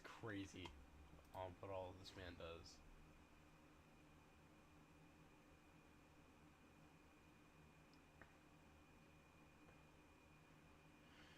Customer hates his own sandwich. That's crazy. And that will be for next stream because that is 8 minutes long. I'm not doing that. 6 minutes out. Customer comes in after closing. Ooh.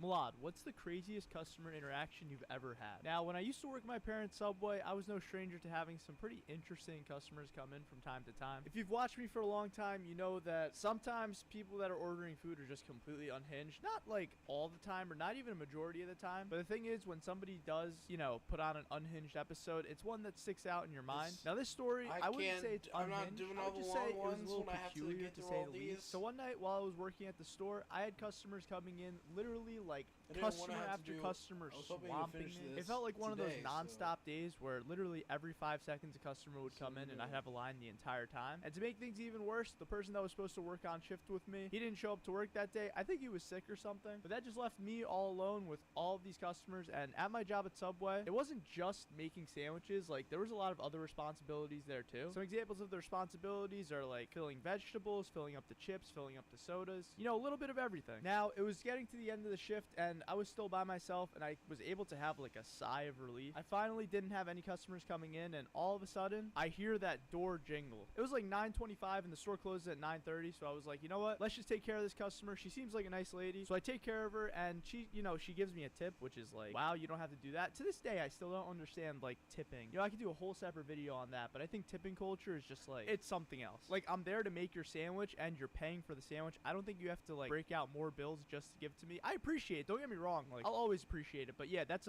just a whole nother topic. But this woman was so kind, and she just got one sandwich. So I was like, okay, finally, I get to close up the store. So when you're closing up the Subway, it goes in this order usually. First, I'll take out the garbage. Then I'll start filling up the chips and the drinks in the front. Then I'll start filling up the sauces. And the last thing I'll do is fill up all the vegetables and meats in the front, just so that the person the next morning has everything taken care of. And then you finally pack everything away, and you put it in the fridge. You turn off the lights, turn off the air conditioner, close the register, and you get to leave and be on your way. So after this grueling day of making sandwiches, look at me, I'm like speaking as if I went to war. I made a couple sandwiches. But after my shift, I was actually so ready to go home. Like, I think it was one of the most exhausted I'd ever been. So I start to do the garbage. I start filling up the chips and the drinks in the front. And at this point, it's like 9:40, so 10 minutes after I close up. And as soon as I finish with the chips and the drinks, I hear a customer knocking at the door. Now, here's the thing. Usually, if you show up to a restaurant after hours, it'll probably not go the way that you want it to. Like, this actually happened to me and my dad last week. We went to a pizza shop, and it was like 10 minutes before they were supposed to close, and they told us they couldn't make us a pizza. So, I mean, that was one of my favorite pizza shops. I don't know if it really is going to be anymore. But anyways, back to the story. It was 10 minutes after closing, and this guy knocks on the door, and I had locked the door, so I go up to it, and I open it, and he's standing there, and he's like, "Are you guys closed?" And I'm like, "Yeah, we closed 10 minutes ago." And he gives me one of the, "Oh,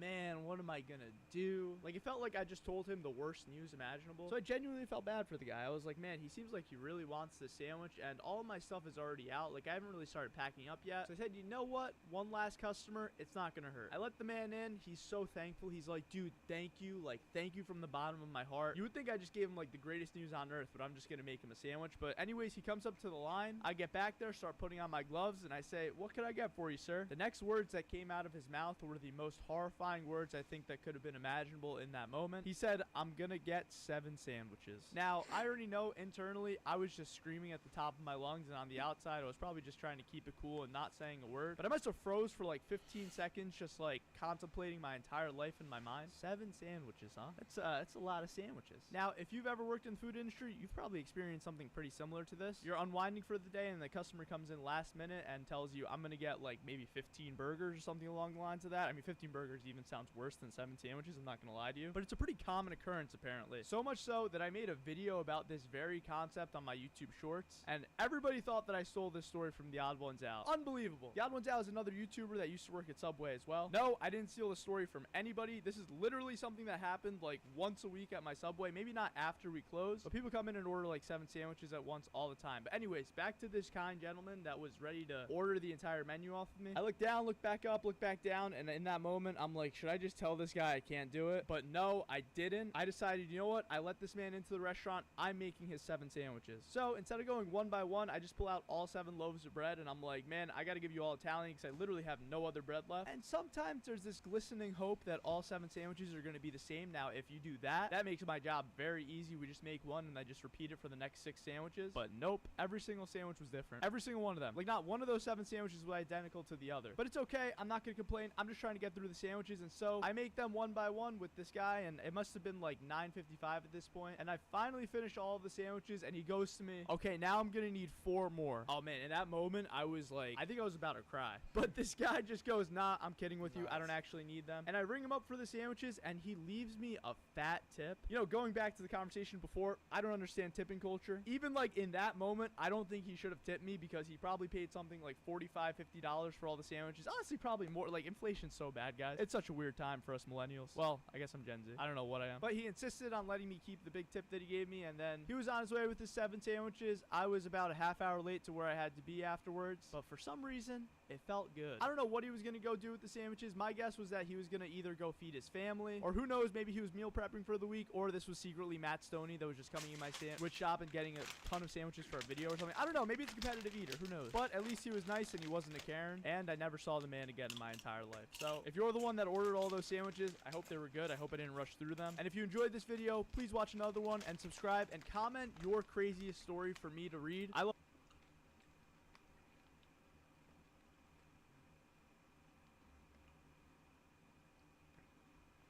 So we're skipping those 2. Karen gets banned.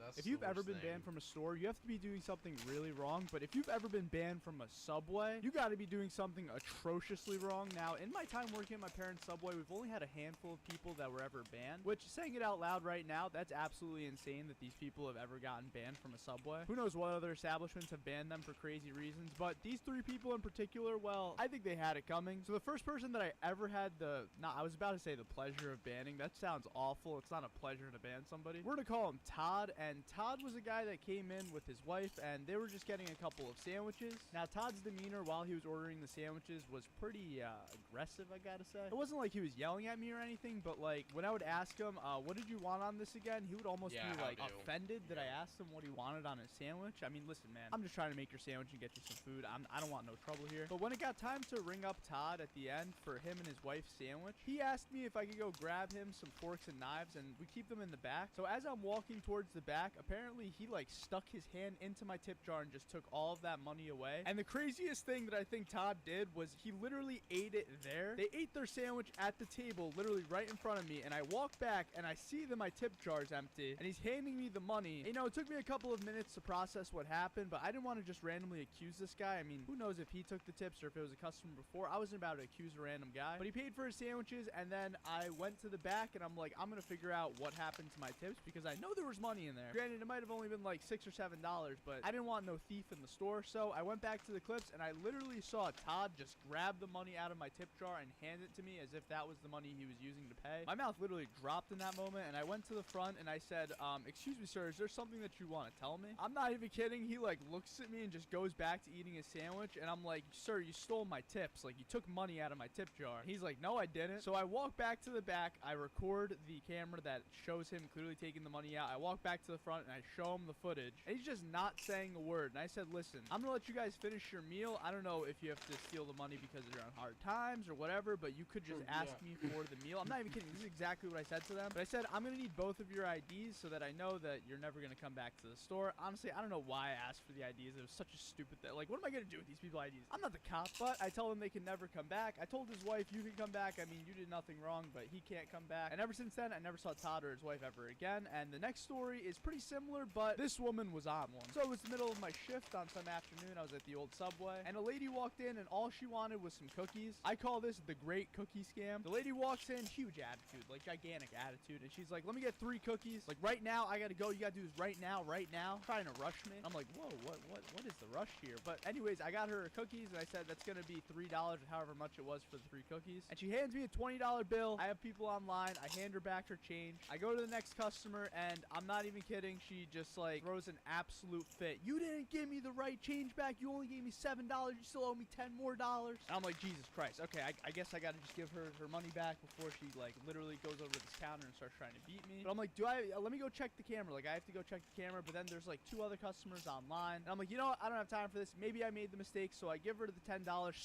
Literally the stupidest thing I could have done. Dumbest. Stupidest isn't a word. I don't know why I said that. But that's the dumbest thing you could do. I should have just went to the camera, made everybody wait, because this woman, what she did was when I handed her money back and I was turned around, she literally turned around, opened her pants. I'm not even kidding. She throws the $10 bill into her pants. Like, she literally opened her pants. And well, when she handed me the money back, it was only $7, and you know, I guess the rest is history. I went to the camera and my jaw literally dropped. So that woman's banned. Hopefully I'll never see her again. You know, I didn't get the pleasure of telling her she was banned, but she's banned. If you're somehow watching this video, you're banned. And this last customer, well, this was, I think, the single craziest thing I've ever experienced at my career at Subway. A man walks into the store. I'm just working. My girlfriend's in the back. She's helping me out. And it was a really busy day, which is hence why I called my girlfriend and asked if she could help me. And as a result of it being a busy day, my front, like the vegetables in the front wasn't full. And this guy walks in like guns blazing. He's like, I don't know what that was. That was my best impression, I guess. But he's telling me how he like owns a bunch of Subways in the Midwest, how he's been a franchise owner for God knows how long. Basically just bragging to me about how he owns a bunch of Subways. And he's like putting me and my parents down,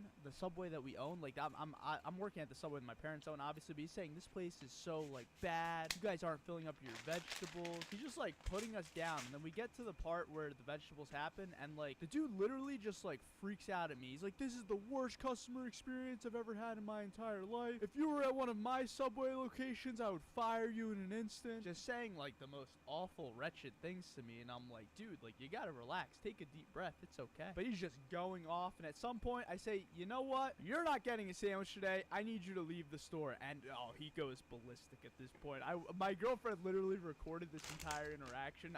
Sometimes I still look back at this video and just start hysterically laughing because the look on this guy's face, you would think I told him like Santa Claus isn't real, but he just starts going ballistic, like coming at my throat. I don't want your stupid sandwich anyway. This is an awful Subway. You don't deserve to have this Subway. I'm like, all right, guy, let's relax. Let's just take a deep breath for a second and let's relax. But I say, sir, you gotta leave. Please never come back. And eventually he listens and he leaves the store, and that's that. So he was banned. Ban him.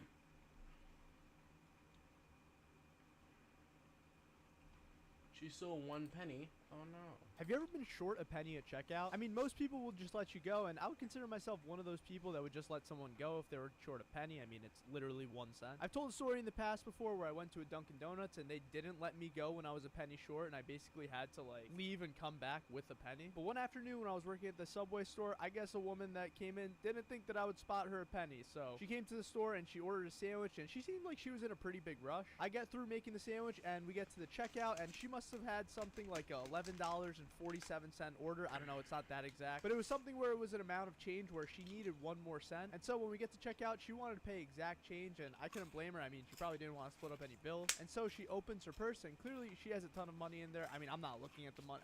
Okay, listen, sometimes when you're working cashier at Subway, you notice stuff when somebody's opening their purse right in front of you. But anyway, she's fumbling through her purse searching for enough change so that she doesn't have to break any of her big bills. So she hands me the $11 or however much it was, and she starts counting out the change on the counter in a very, very rushed way. I guess she had to get back to work or something. And so I notice her fumbling for change, and before I even have the chance to tell her, it's okay, you don't have to get me this exact change, she's counting it out loud. She's going 45, 46. Oh my god, I can't find this penny. I can't find this penny. And just as my mouth opens to tell her it's completely all right, like you could just go, like this is 1 cent that you're fumbling over, like I don't want to ruin your day over a penny, she literally looks over to my tip jar, notices a penny in there, takes the penny out of my tip jar and puts it on the counter and says, there we go, perfect, see you later, love, and just runs out of the store. Now I know all of you are gonna say, Malad, it's literally just 1 penny, who cares? But I kind of felt violated in that moment. You know what, I don't even think I was violated. I didn't know whether I should have felt impressed, upset, or just a weird range of emotions. I mean, technically she took a penny from my tip jar, but it's just a penny, who cares about a penny? But I guess the next customer that was watching it found it so hilarious and was kind of just like making fun of me, like putting his hand in the tip jar. He's like, oh, I'm short $1, but he didn't actually take the money. Well, anyway, the next day the lady came back, and well, this time she seemed a lot less rushed, and she literally said to me, thanks for letting me borrow the penny yesterday. I had to get a sandwich for my boss, and as I suspected earlier, she was running late for work. So I said, of course, as if I'm some, you know, hero for giving the penny, because I am a hero. And we get to check out again, and she ended up tipping me a couple of dollars, so all is right in the universe. So to that mysterious woman, it's okay that you took a penny, and thank you for the tip. If you enjoyed this video, please consider subscribing, and feel free to watch another video. Alright, another one we can skip. Karen turns into a Chad. Peak. Malad, have you ever had a customer that you thought was a Karen, but it turned out that they weren't? So when I worked at Subway, we had a lot of difficult customers. I don't want to make it seem like every customer that I've ever experienced has had issues or gives me a hard time. It's actually probably something like 1% of the total customers that I've ever served. But well, that 1% sometimes sticks out like a sore thumb, and the lady I'm going to tell you about today is part of that 1%, or so I thought. I was working a normal afternoon shift when this woman walked into the store, and she immediately started to complain. She said that she had called about a dozen times to see if we had tuna at the store, but I never received any phone calls. And when I told her this, she showed me the phone number she called and started to complain about how to find the store. She said Google just wasn't doing a good job, and I listened to her complaints, and honestly, I heard her out. The store was dead, and I didn't have a customer for about over an hour, so I had nothing better to do than just listen to her. And well, we finally got to the part where I started to make the sandwich, and man, it was a tough one, let me tell you. She started by asking me about every single cheese that we have, which isn't a problem. I'm a cheese connoisseur myself, so I'm happy to explain our cheeses. But then she called our cheese selection weak, and it kind of hurt my soul. I mean, we are at Subway after all. This isn't like, we're not in the middle of Italy. She ended up ordering a tuna sandwich, and she wanted it toasted. Now, toasting a tuna sandwich is kind of a bit of a risky play. Some people hate it. Me personally, I like it a lot. There's nothing better than a tuna melt, but it's really not for everybody. And well, this woman did not like it whatsoever. She wanted to eat the sandwich there, and after about 30 seconds after I walked into the back, I hear the bell ring, and it's the woman. She was appalled by the sandwich, but didn't blame me. Instead, she wanted to order a brand new sandwich that wasn't toasted this time, and she wanted to pay for it. And I told her about probably a dozen times that she didn't have to pay for the sandwich because I didn't want this woman to never come back to the store. But she kept insisting, and so I let her. I made the new sandwich, and I gave it to her, walked to the back, and I hear that dreaded bell bell ring again. I didn't know what I was going to do at this point, and honestly, I was a little nervous about what she was about to say to me. She already roasted my sandwich skills once. Was she about to destroy me again? But as I'm walking back to the front to check on the customer, I just see a huge smile on her face. She was in love with the tuna sandwich that I made. I'm not even kidding. She said that she's been going to Subway for over 20 years, and no Subway has ever made a tuna sandwich like our Subway, and I was literally taken aback. I was in complete shock, and she ended up leaving me a $5 tip. Now, after she left the store, I was honestly so confused on what just happened. I mean, forget about me just working at Subway. Like, I've never experienced anything like this in my entire life before. I was convinced that this lady hated me, and then just like that, in a snap of an instant, she became almost like the nicest person I've ever met. But I forgot about it, and a few days later, she came back in. She ordered the same exact sandwich, and from there, she became a regular customer and started to come in every few days for that tuna sandwich. And every single time, she would leave at least a tip of $5. Now, I haven't seen this lady in years, but if you're out there, you are a true Chad. And I hope you guys enjoyed this video. Comment some funny stories that you've experienced at work. I want to share some of them on this channel because, well, some of you have some incredible stories. Please also feel free to watch another video. I love you guys, and have an amazing day. Okay, so my Subway has some of the wildest Google reviews known to man, so today we're going to read some and I'm going to react to them. We're going to start with 5-star reviews and then work our way to the 1 stars, but as you'll see, every review is pretty much chaos. Jennifer S. 4 days ago says, today I was going about my day peacefully eating pickles when all of a sudden Bowser, Ganondorf, Eggman, and Voldemort all teamed up to try to turn me into a Goomba. I found this peaceful Subway and I ran inside where a handsome young man named Milad, aw handsome, thank you, gave me a laser blaster to shoot Bowser, Ganondorf, Eggman, and Voldemort with, and an iPhone 15. I ran outside and blasted them with the laser blaster, but it didn't work. I'm a Goomba now, but I still got my food. 10 out of 10.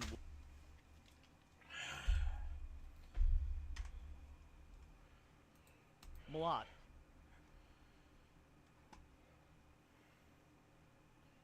Okay, where was it? He fought our soda machine. Oh, I love this one.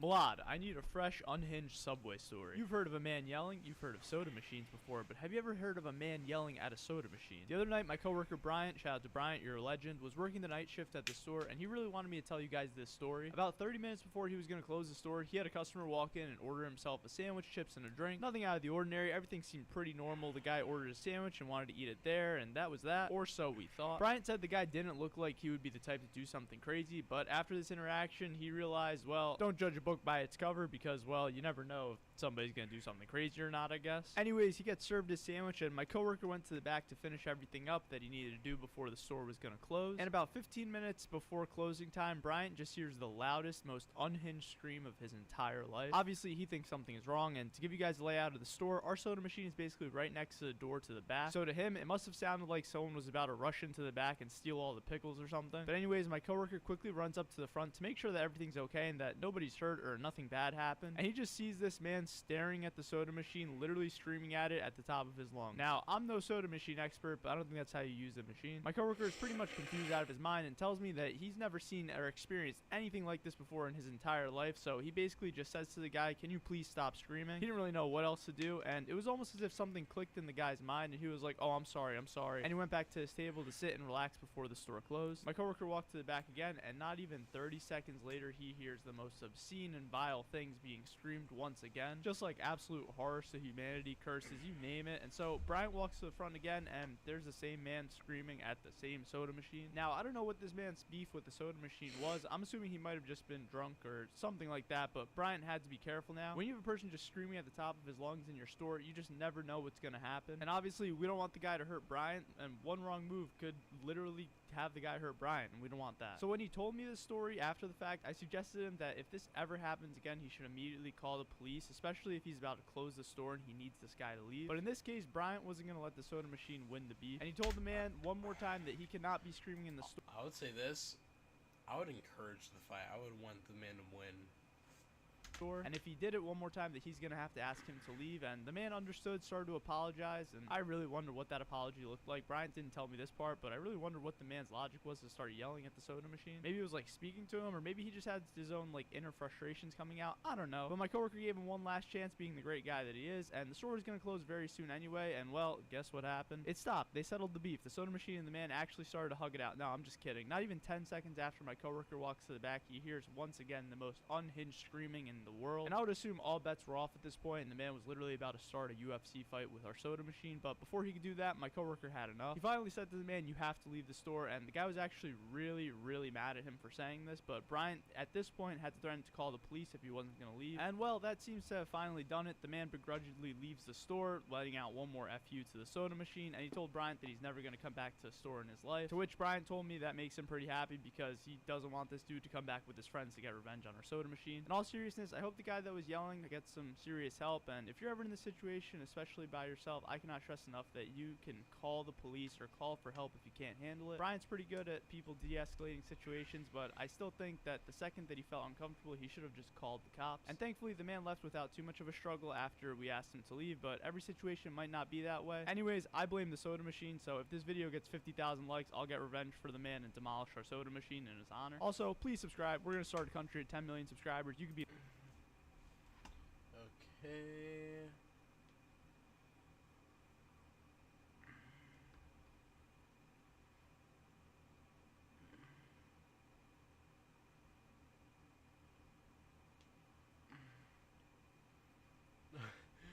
In the left ring, we have this random guy and I'm the right ring.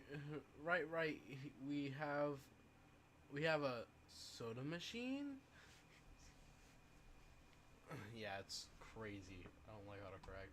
I can't even write my name without having to have it corrected. It's annoying. Alright guys, I'm here in France, Paris to be exact, so you know we have to go to a Subway. Come on. Fun fact, this Subway has 4.9 stars. I've never been to a Subway with 4.9 stars. Hello.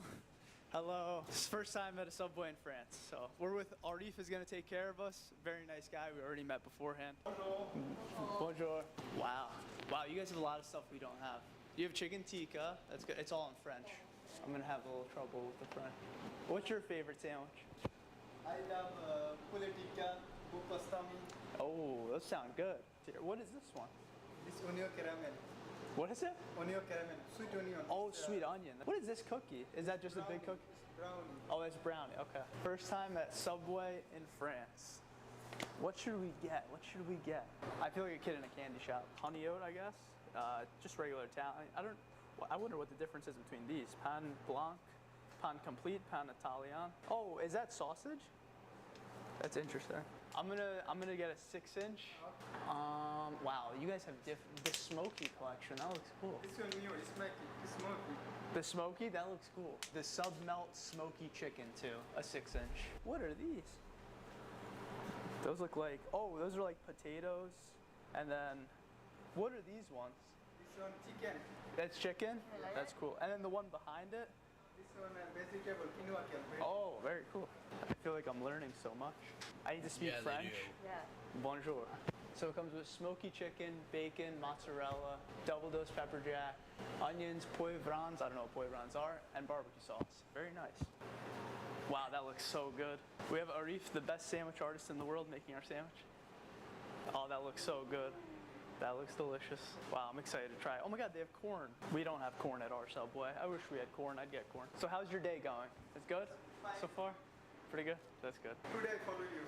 Oh, really? Oh, thank you. That's what's up. We got a new follower. Oh, they grilled it like that. That's pretty cool. Look at that. That looks yummy. Put it in the little, that's pretty cool.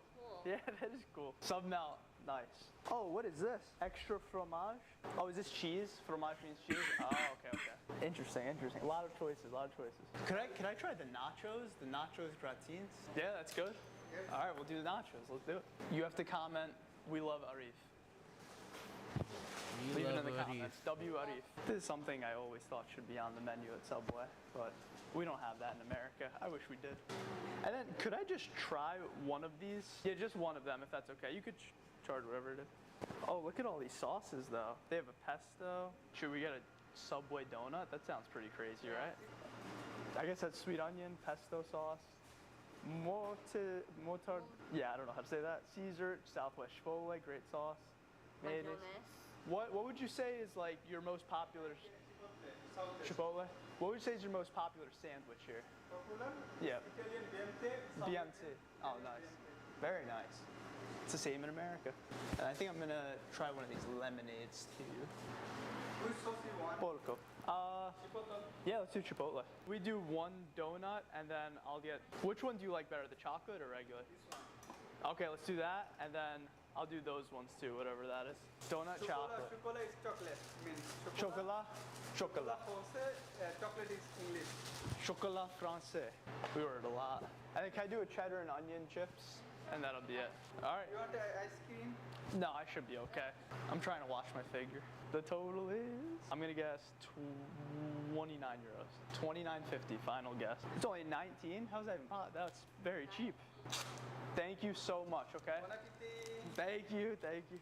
Okay, I will follow you. Give me your. Oh, thank you. Yeah, we got one more subscriber. You have to leave him a nice tip. What should we try first? All right, let's try the nachos first while they're still hot. No cheese pull.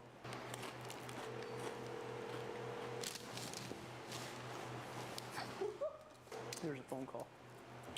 These are good nachos. Ooh. Those are delicious. These are delicious. Wash it down with some pulco citron. I love Subway in France. Subway in France is already amazing. Off to an amazing start.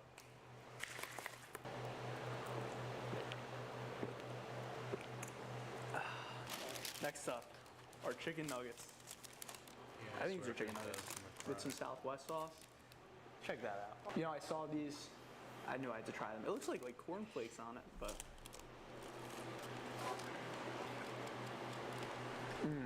Try this. It's pretty good. It's like a chicken nugget. We'll give some ratings. Nachos. I mean, I feel like I'm gonna give a high rating to everything just because that's how I am. But nachos, 9 out of 10. 8.5 out of 10 for the nuggets. I think now it's time to have our sub melt. This looks really good coming out of the oven. I'm not gonna lie. Let's get it. Oh yeah. Cheers. This is good. This is a very good sandwich. This is a good sandwich. It's just different. It tastes very fresh. Honestly, especially compared to American Subway, this tastes very fresh. Come on, Subway in America, you gotta step it up, man. We gotta have sandwiches like this. I'm giving this sandwich a 9 out of 10. That was incredible. That was very good. Now these are the cheddar and onion crisps. Just like a normal chip. I don't think I've ever heard of cheddar and onion.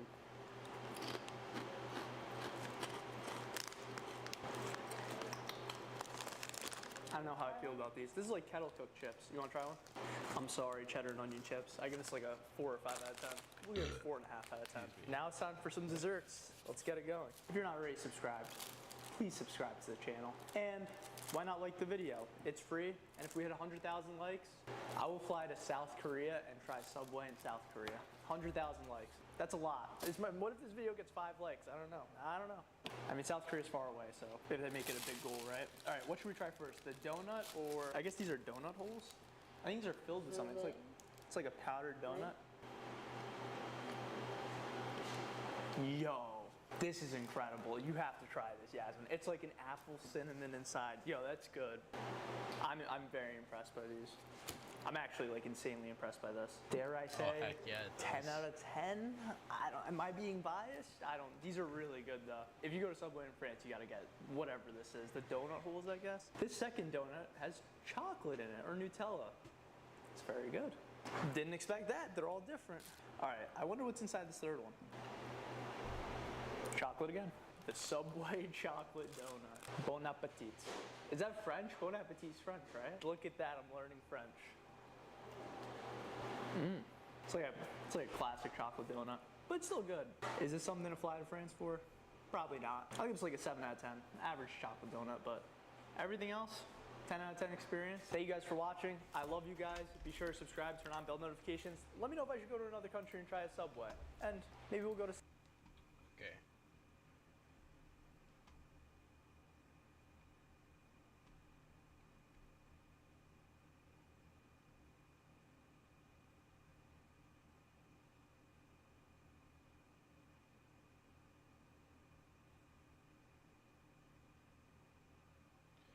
Hold on, did we completely skip a page? A couple of years ago, I experienced the lowest point in my life, and it turned out to be the single biggest blessing I've ever had in my life. So in high Hold school, on. I would say I was a pretty good... I think we completely skipped a full page. Hold on. student. I wasn't like stellar or anything, but I got A's and B's and I did pretty well on my SAT. So when it came time to apply for colleges, I was pretty confident with the colleges I applied to. Well, fast forward 2 months after I actually applied to all of them, and I got denied by basically every school that I actually wanted to go to. So I settled on a school that was a local college and I became a commuter. Now I will say I did love this school. I actually got a scholarship from them, which was very generous as well. But I mean, that was never really in the cards for me. I was pretty depressed with the fact that I didn't get into any of the schools that I wanted to. So I made a decision. My first 2 years at this local college, I was gonna work absolutely insanely hard, like the hardest that I'd ever worked. Because that's what we did on Friday last week. We did that, and now we're already here. It's like, oh wait, hold on. Let's look at this real quick. Because we started off by doing this, and we've gone down this entire list. It did basically everything on there. Now we're where we are now. That's why.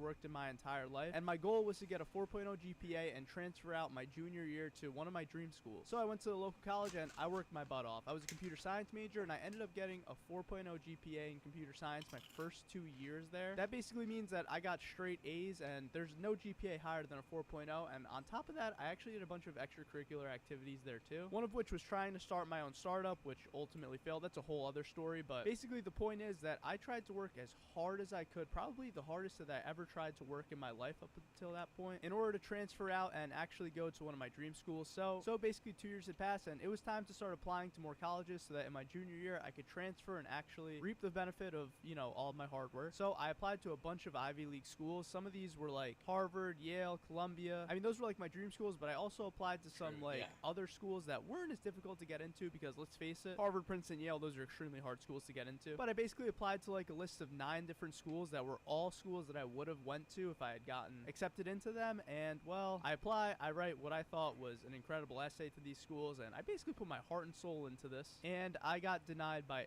every single one of those schools. Not one of those schools accepted me. I mean, the last 3 schools on that list were schools that I think I literally would have gotten accepted to from high school, but I was denied by every single school, and it crushed me. Like, absolutely crushed my soul. When I got these rejection letters back, I was literally at the lowest point in my entire life. I would like almost not want to get up from bed in the morning just because, well, it felt like all of the hard work that I put into it was just completely decimated in a matter of a week. But pretty quickly, I started to realize how big of a blessing this actually was in disguise. Because I got denied by the schools, I got to stay local and I stayed a commuter, and I actually got to spend so much more time with my family. I had virtually 0 student loans by the end of my education, and I ended up being able to pursue my dream career, which is this. And now I get to experience things that I never even thought was possible. Like literally this video, these are 3 jobs that I would have never in my entire life thought that I would have the chance to do, but because of this, I get to try a bunch of different things, and I get to, you know, be in front of all of you guys and make these amazing videos for you guys. Like, I don't think a bigger blessing could have been possible. So what I'm trying to relay through this story is that no matter what you're going through right now, there might be purpose and reasoning behind it that you might not be able to see for a few years, but just something that I would have loved to tell myself in that moment is keep your head up, because you never know what the reason for things happening are. You might hear a lot of people say it, but it's very true. God's plan is a lot bigger than any of us can even realize. So I just want to say to all of you beautiful people watching this video, thank you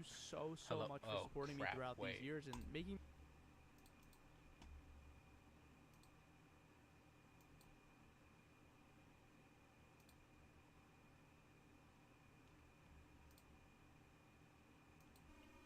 Hello? Okay.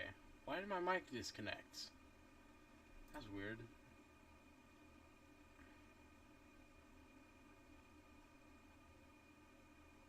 Wait.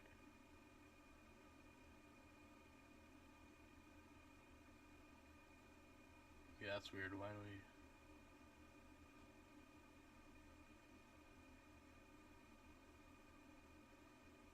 Hello?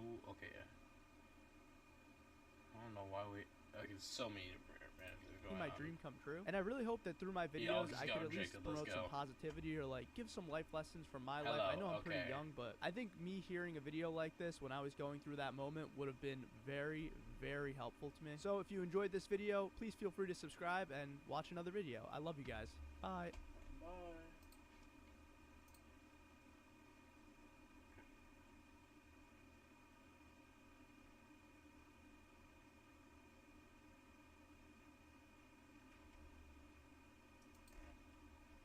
exaggeration, but the original...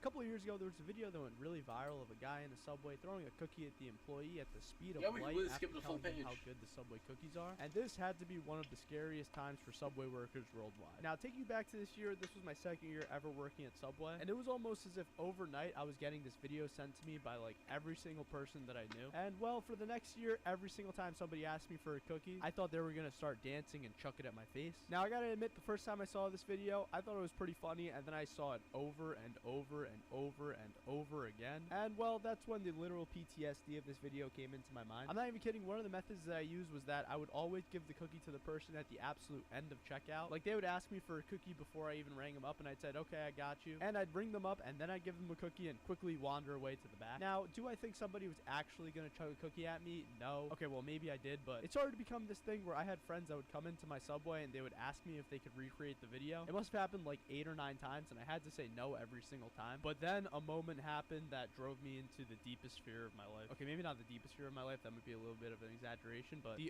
original guy that made the video made another video outside of the Subway that I was working at, literally across the street, and all of my friends started sending me this video. The second that I saw it, I looked across the street and I saw the man. Now, I was considering locking my doors. Obviously, I wasn't going to do that. I don't even think I'm allowed to do that. But for the next like 40 minutes, I was so scared that this guy was about to come into my Subway, and lo and behold, he never came in. But then a few years later, I had another content creator come into the Subway, and well, at the beginning of whenever I'm working with another content creator, I basically ask, so what ideas do you have? What do you want to do together? And he doesn't even say a word to me. He just shows me this video, and it was almost as if 5 years previous PTSD just like came back into my body. But you know what? I was ready to conquer my fear, and I said, you know what? We can make this video. Let's recreate it. So he had his friend filming the entire thing. He came up to me and asked, can I get a Subway cookie? He took it out of the bag, started dancing while eating it, and then he chucked it at 1,000 miles per hour at me. And all of a sudden, when that happened, I thought to myself, you know what? This wasn't actually that bad. I was in so much fear of this thing that would never happen that when it finally did happen, it literally felt like nothing. What was I even afraid of in the beginning? Now, the unfortunate news, that video never saw the light of day. So basically, I got a cookie thrown at me for no reason. But I'll tell you guys what, if this video hits, I don't know, 30,000 likes, I'll recreate the video and post it to my channel. And if you enjoyed the does he have Google reviews? food, 10 out of 10 would recommend. That is later. I'm sorry. I don't care who you are, everybody in this world makes mistakes, but some mistakes are just less forgivable than others. And today, I'm here to make amends with my mistakes and say, I'm sorry. And I want to tell you guys about some of the mistakes that I've personally made at my job and in my life in general. So, let's start out with one of the customers that I will never forget in my entire life because, well, my mom made me never forget this customer. So, it was probably the first week that I was ever working at my parents' Subway shop. If you don't know, I used to work at Subway with my parents. They own the shop. And something that frequently happens while you work at, say, any fast food job or honestly anywhere in retail is sometimes someone will forget their wallet. And well, there's a couple things that you could do in this instance, and because it was my first week and it was during a lunch rush, I basically said to the customer, I was like, hey, like, I can't give you this product because you don't have money to pay for it. Like, I'm sorry. And I didn't really know what to do, but the second that I told the customer that I couldn't give him his sandwich, my mom stepped in and basically gave me a life lesson that I'll never forget. It was busy as heck at the store, and well, my mom goes to me and says, hey, this is a regular customer that always comes into the store, and you know that this is a regular customer. You literally saw him a few days ago. If he forgets his wallet, you gotta just give him the sandwich because we don't want to lose a customer over something as minuscule as this, and we know that he's good for it and he's gonna come back the next day and just pay us whatever the sandwich costs. And well, in that moment, she said something that I'll never forget, and she told me that the customers are the ones that are feeding us, which honestly to this day still kind of blows my mind. Like, obviously, like, it goes the other way too, like, we're feeding customer sandwiches, but these people are the ones that are supporting our business, and everybody makes mistakes, and we shouldn't have to punish them because they made a mistake as small as forgetting their wallet. So I apologized to the customer, I let him go, and he happily ate his sandwich and came back the next day and paid for it, and he's to this day still a regular customer at the store. And honestly, he wasn't really upset at all, but that's something that I can't say for the next story that I have. Now, when you're new at a job, something that you usually have to get a pretty good grasp over is the cash register, and well, to this day, I still kind of struggle sometimes with where things are in the cash register and what to charge sandwiches as. And well, during my time at Subway, I had a customer that came in and I accidentally overcharged his sandwich. Now, I didn't make the sandwich, so I didn't really know what was on it. I was just kind of playing the cash register and being the guy ringing up everyone's subs. But this guy in particular got a 6-inch sandwich, and I rang him up for the 6-inch, but I rang it up as a more expensive sandwich than what he got. I forget honestly what specific sandwich he got. It was probably like a turkey, but I rang him up as like a steak, which is obviously a couple dollars extra. And well, let's just say this guy was not happy when he saw the receipt. He was basically standing there at the cash register for like 30 seconds just staring at the receipt blankly while looking at me almost as if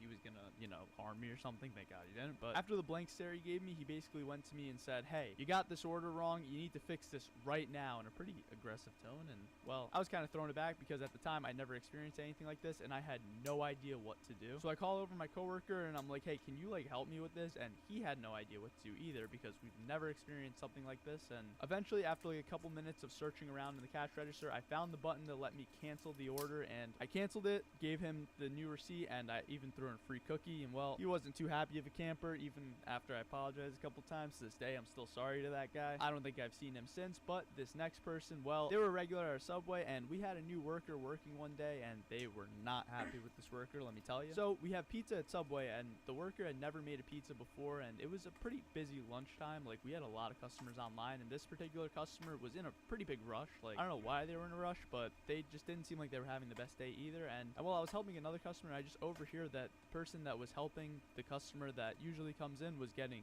grilled by the woman. He had no idea how to make the pizza, once again, because he was new, and well, she wasn't happy about it, and she started to like literally curse him out, and I was just standing there like listening to the conversation like, what do I do right now? I had never experienced anything like this at the time, and I was like 16 years old, so like, how am I gonna deal with this, you know? This was a grown person screaming at my coworker, and at one point I just step in and I'm like, "Hey guys, like, we can switch and I can take over this." And actually a customer in line standing next to her told her to calm down and like actually started to like tell her like, "Hey, these are like people, like you're getting an aggressive tone with like a human being, like relax." And you know, that actually was a really brave thing for that person to do, and looking back, I wish that I could have done that too for my coworker. So I apologize to him for not standing up to the woman, and like, I honestly had no idea what to do in that moment. But in the end, she got her pizza. I don't think I ever saw her again after that, maybe once or twice, but I didn't end up giving that woman a free cookie. But here's the moral of today's story: saying you're sorry and giving a free cookie goes a long way. Feel free to watch another video, and please subscribe if you enjoyed this one. Okay.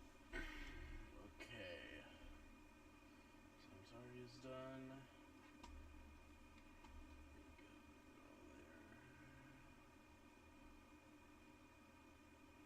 Oh gosh, okay, so we have an hour of Subway stories. I don't know if that's gonna be a good one since we've actually, yeah, that'll be a good one to do.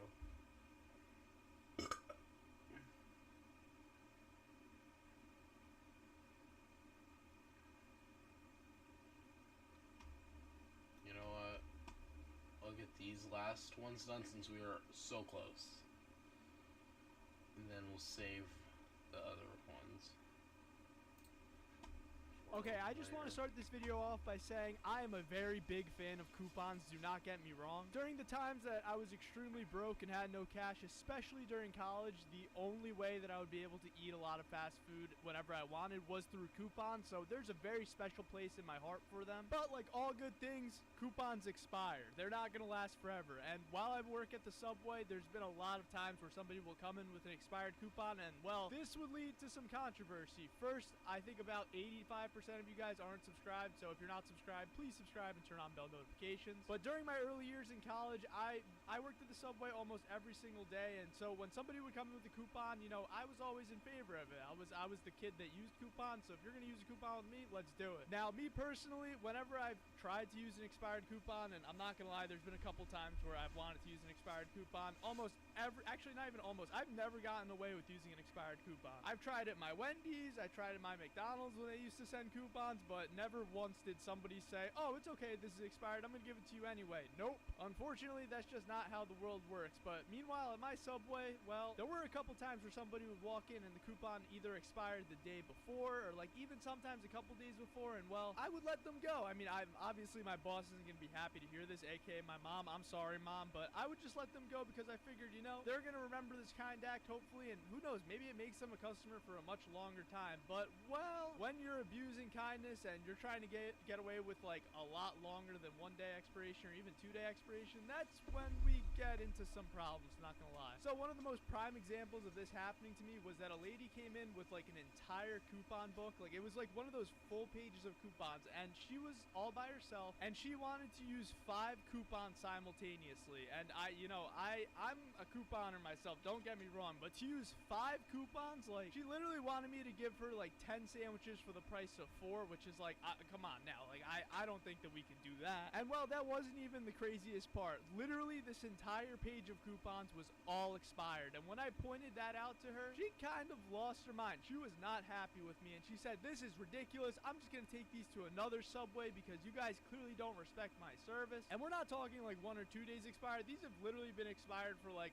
almost a month, and I just told her, I was like, listen, I'm gonna cut you some slack here. I'm gonna let you use one of these coupons. You're not gonna use 5 of them, but you could use one of these coupons and we'll get you taken care of today. But this is just me. I don't think anybody else is gonna do this for you, and if they do, I don't know what to tell you. But she reluctantly agreed, which is crazy. Like, I accepted a coupon that was a month old and she was still upset about it somehow, but I made her the sandwich. Basically it was a buy one get one free. Of course she got the 2 most loaded sandwiches on earth, but I literally did not feel like arguing with this woman at 3 o'clock in the afternoon during my shift. I just wanted to go home. So I ring it up, she complains about the price a little bit, that's that, and she walks out, and I think, okay, this is over. Well, nope, it was far from... Hold on. Yes.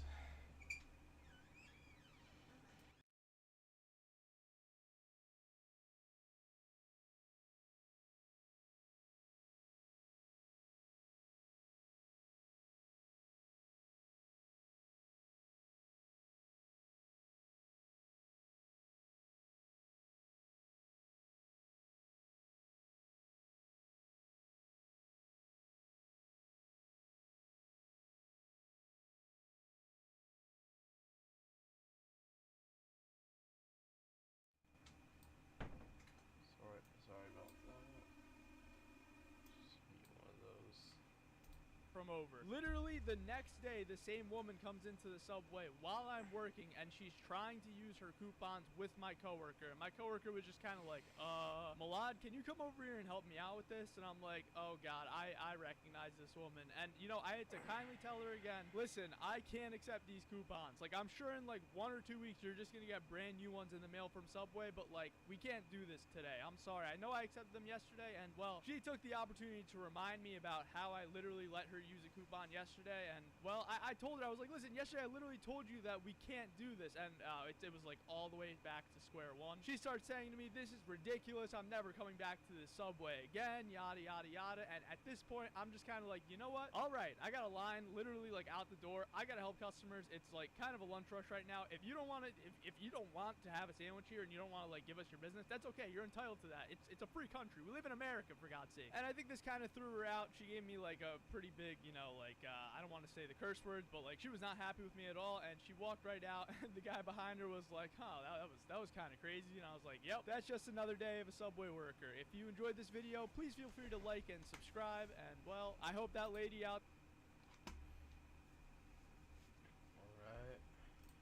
Has there ever been a time where you were a Karen? Oh boy, am I about to expose myself? So I think something that all of us know is that nobody's perfect. I have definitely had my moments where I was far from perfect, and well, immediately the first one that comes to mind to me is one from years ago when I was working at my parents' Subway. I was working in the afternoon one day, like 6 years ago, and I had a guy come into the store that ordered his sandwich, and he wanted to get a water cup. And so our water cups at the Subway are smaller than like the normal traditional cups, and he really wanted to get like the biggest cup. I think it was like a 40 ounce, just to fill it up with water so that he could have it on the drive. I think he was taking a road trip or something, but I don't know why I was so adamant about him taking the water cup. Like, in hindsight, I should have just given him the 40 ounce cup, but I said no. I said, you have to use the water cup or you have to buy like a smaller size. And that guy was so mad at me, and I remember like literally right after that happened, in my mind I was kind of like, why did I do that? Like, that was something stupid. But we learn from those moments. I think literally every single person on earth has had moments when they've been a Karen. Maybe not to the degree of like others. Like, there's definitely people that like go off the deep end. Something I've also noticed is that people tend to be a lot more Karen-like in situations like being on an airplane or like waiting in some form of like any minor discomfort for humans. For some reason, it brings out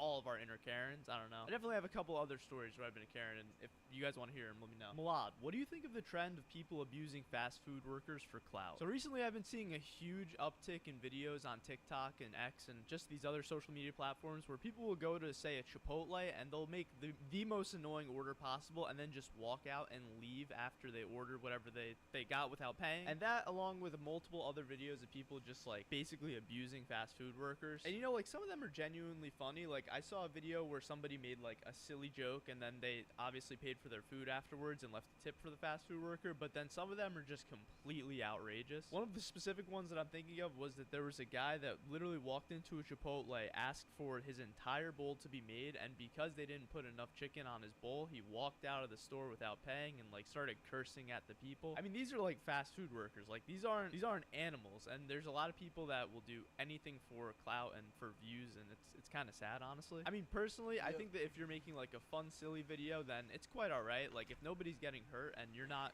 actually like getting the business to be hurt in any way by like wasting food or just like putting a worker in a really awkward and uncomfortable situation, then yeah, go ahead, film your TikTok, film your video. But when you're just like bothering people that are working their 9 to 5, like, come on, man, get a hobby. Like, you should go get a job. Like, stop harassing these Chipotle workers. Have you ever had to deal with a little kid when you work? So yeah, while I was working at the Subway, we had little kids coming in all the time. I think the craziest I've ever seen is a little kid that was maybe like 4 years old coming in by himself, and he just wanted a cookie, and then he like walked out by himself, and I was like, where are your parents? Like, what is going on right now? It was extremely adorable, I'm not gonna lie, but I was mildly concerned. But literally every single day we have like very young kids coming into the store and getting sandwiches, and you wouldn't believe some of the combinations and stuff. These kids get creative, let me tell you. I mean, you'll see like the usual stuff, like them putting chips on their sandwich or like asking for just a cheese sub, but I'm not gonna lie, there's been some kids that have put me on to some pretty good sandwiches. Like, they really know what they're doing. I have a question, Malad. So how would you handle a rude customer saying curse words at you and won't pay for their sub? You know, this has happened to me before. I think it's happened to most people that have worked in fast food, for being honest. It's just a part of like any job. Honestly, it's a part of life. You're just gonna deal with rude people. Like,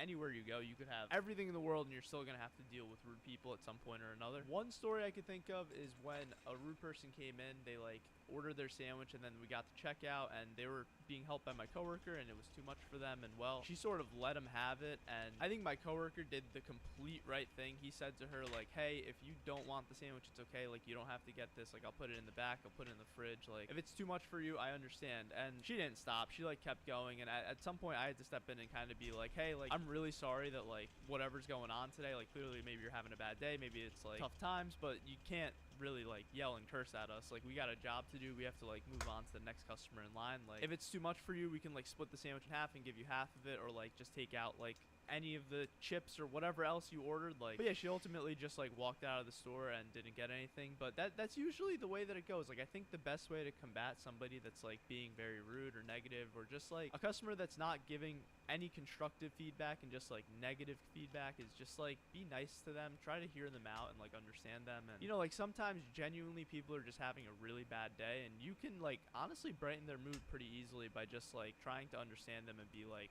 nice. But of course, sometimes if like somebody's just like going off the deep end and they're screaming their lungs out and just like letting you have it, like, you should not just stand there and take that. Like, that's not okay. Every situation is just going to be different. Like, there's no one size fits all answer. But if you ever have to deal with a rude customer at a store, like, I just urge you to be kind of like just like mindful that being kind can go a long way. And I've seen it happen where like somebody comes in with a terrible attitude, and like I just ask them like, how's your day, and like try to be like accommodating, and it seems like their mood literally like turns full 180 by the end of the sandwich being made. It's pretty crazy the effect you could have on other people, you know? What's the most wholesome interaction you've ever had or witnessed? You know, it's funny, while I was at the Subway working, I actually had a number of very, very wholesome interactions, especially after I started making videos. There's two that immediately come to mind. The first one, it's pretty simple, but it was like within the first 3 months of me making content online, I had somebody that came in that he was like maybe 12 years old, 13 years old, and he was a boy that told me how much that he loved my videos, and he brought me a gift. Now, that in and of itself was so wholesome. Like, bringing me a gift, being a Subway worker, just like working my shift. I had so many people that would bring random gifts. Like, I had somebody bring high chews once. I had somebody bring me like a whole box of like candies from their origin country. It's just such a wholesome thing. But this kid in particular, he brought me a Pokemon card, and this was about like 2.5, 3 years ago, and I still have this card to this day. It was a Lucario card, and the kid told me that it was one of the first cards that he ever had from Pokemon, and he wanted me to have it. And like, in that moment, I was like, oh my god, this is like such a wholesome moment. Like, thank you, child. I'm not deserving of this Pokemon card, but I will use it for the greatest good possible. And I actually kept that card in my phone case for like maybe a year or two afterwards, just as like a reminder of like, you know, be humble and just keep trying to make people happy. And that kid told the story to me about how like my videos really helped him cheer up one day when he was having a bad day, and that tugged at the heartstrings, I'm not gonna lie. And the second really wholesome story that I'm thinking about was, well, it was a little out of the ordinary for me at the Subway, but I was working one afternoon and I had a line that was pretty big, and on the line I had this guy that came in that he looked a little ruffled up, I'm not gonna lie. And well, when it was his turn to order, he ordered like a very basic 6-inch sandwich, and when we finally got to checking out and like where he actually gives me the cash, he basically was ruffling around his bag. And when this happens, I usually know that the customer doesn't have enough money to pay for their meal. Whenever that happens, I like to just let them go. Like I know that it's kind of like frowned upon for some people, and if it's somebody that's like trying to take advantage of us and they just keep coming back like day after day wanting a free sandwich, like I'm not gonna let them get a free sandwich every day because that would hurt us. But if it's somebody that's like down on their luck and they're just looking for a meal for the day, I usually will. And I don't think there's ever been a moment where I kind of like turned somebody away unless they stole from me. There was one guy that stole from me and I said, you can't have that, I'm sorry. But yeah, if anybody is ever open to asking for help, I always want to reach out a hand and be a good human and help them out. But in this particular case, he was looking around for the money and there was a big line, and I could kind of see that he was a little embarrassed looking throughout his bag. And without even like a step, before I could even like open my mouth and say, you know what, it's fine, man, like you can go, the guy behind him in line steps up and says, I got your meal today, buddy, don't worry about it. And well, the guy that had the sandwich was literally so happy that he started tap dancing in the store at like 3 o'clock on a Tuesday afternoon. He was hugging the guy saying, thank you so much, like you're the man, like you're the best. I was honestly taken aback by the action of this guy. It was really wholesome. I mean, just helping a stranger for no reason, like he wouldn't gain anything from that situation, obviously. It makes you almost bring a tear to the eye. I really hope you guys enjoyed this video. Please leave a comment and let's have a conversation in the comment section. I really enjoy reading your guys' comments.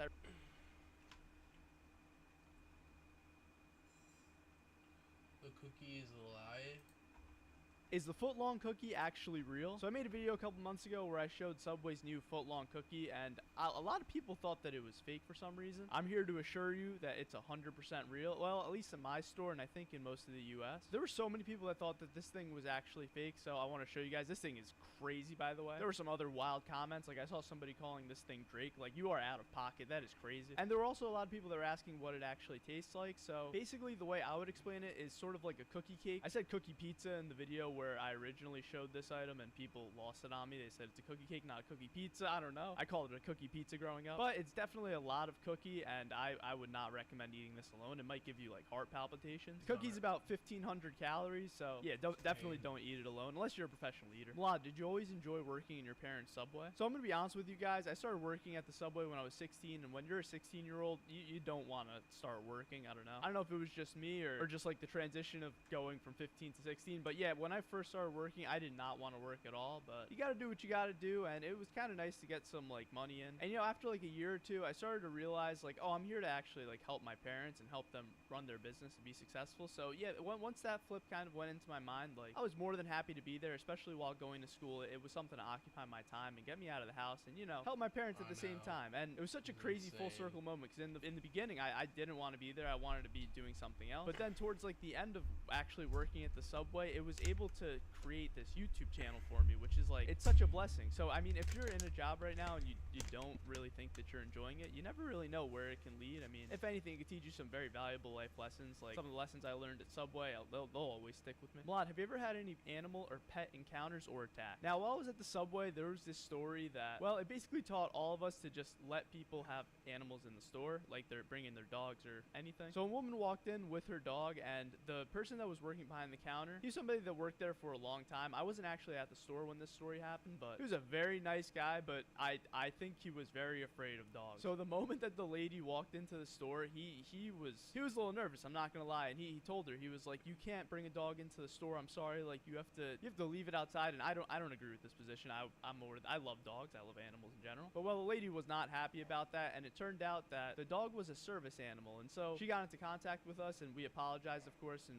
we said it's a service animal, you could of course bring them into the store, and well, she was not happy, and yeah, I'm really sorry to that person and their dog. Have you ever had your bill covered at a restaurant? You know what's crazy? I've been able to go to restaurants more recently to make videos and content for you guys, like showing me making their food and hopefully the restaurant getting some promotion as well. It's a win-win. I never in a million years would ever charge to go into a restaurant. I've had a couple people tell me like, you should be getting paid by these restaurants to go and make videos for them. I don't like that. I would never do that. Just trying to help businesses, you know? But so many times that I've gone into these restaurants, the owners or whoever's training me, they tell me you can have the food for free. Like, that's the least that we could do for you coming in. And it always feels so like, it's just such a blessing, you know? And I always offer to pay, but I don't think to date one restaurant has let me actually pay for the food that I make. And they give us so much that I get to go give it to my family and my friends, and it's such a blessing. So, you know, thank you guys. You guys are the reason that I'm able to do this. If I could ever meet one of you guys and give you guys a free meal or cover your bill at a restaurant, I'm gonna do it. That's the least I could do. Have you ever gotten punched in the subway? I've never personally gotten punched at the subway. Sure, people will like get angry, or like I don't think I'd ever meet somebody that would fight someone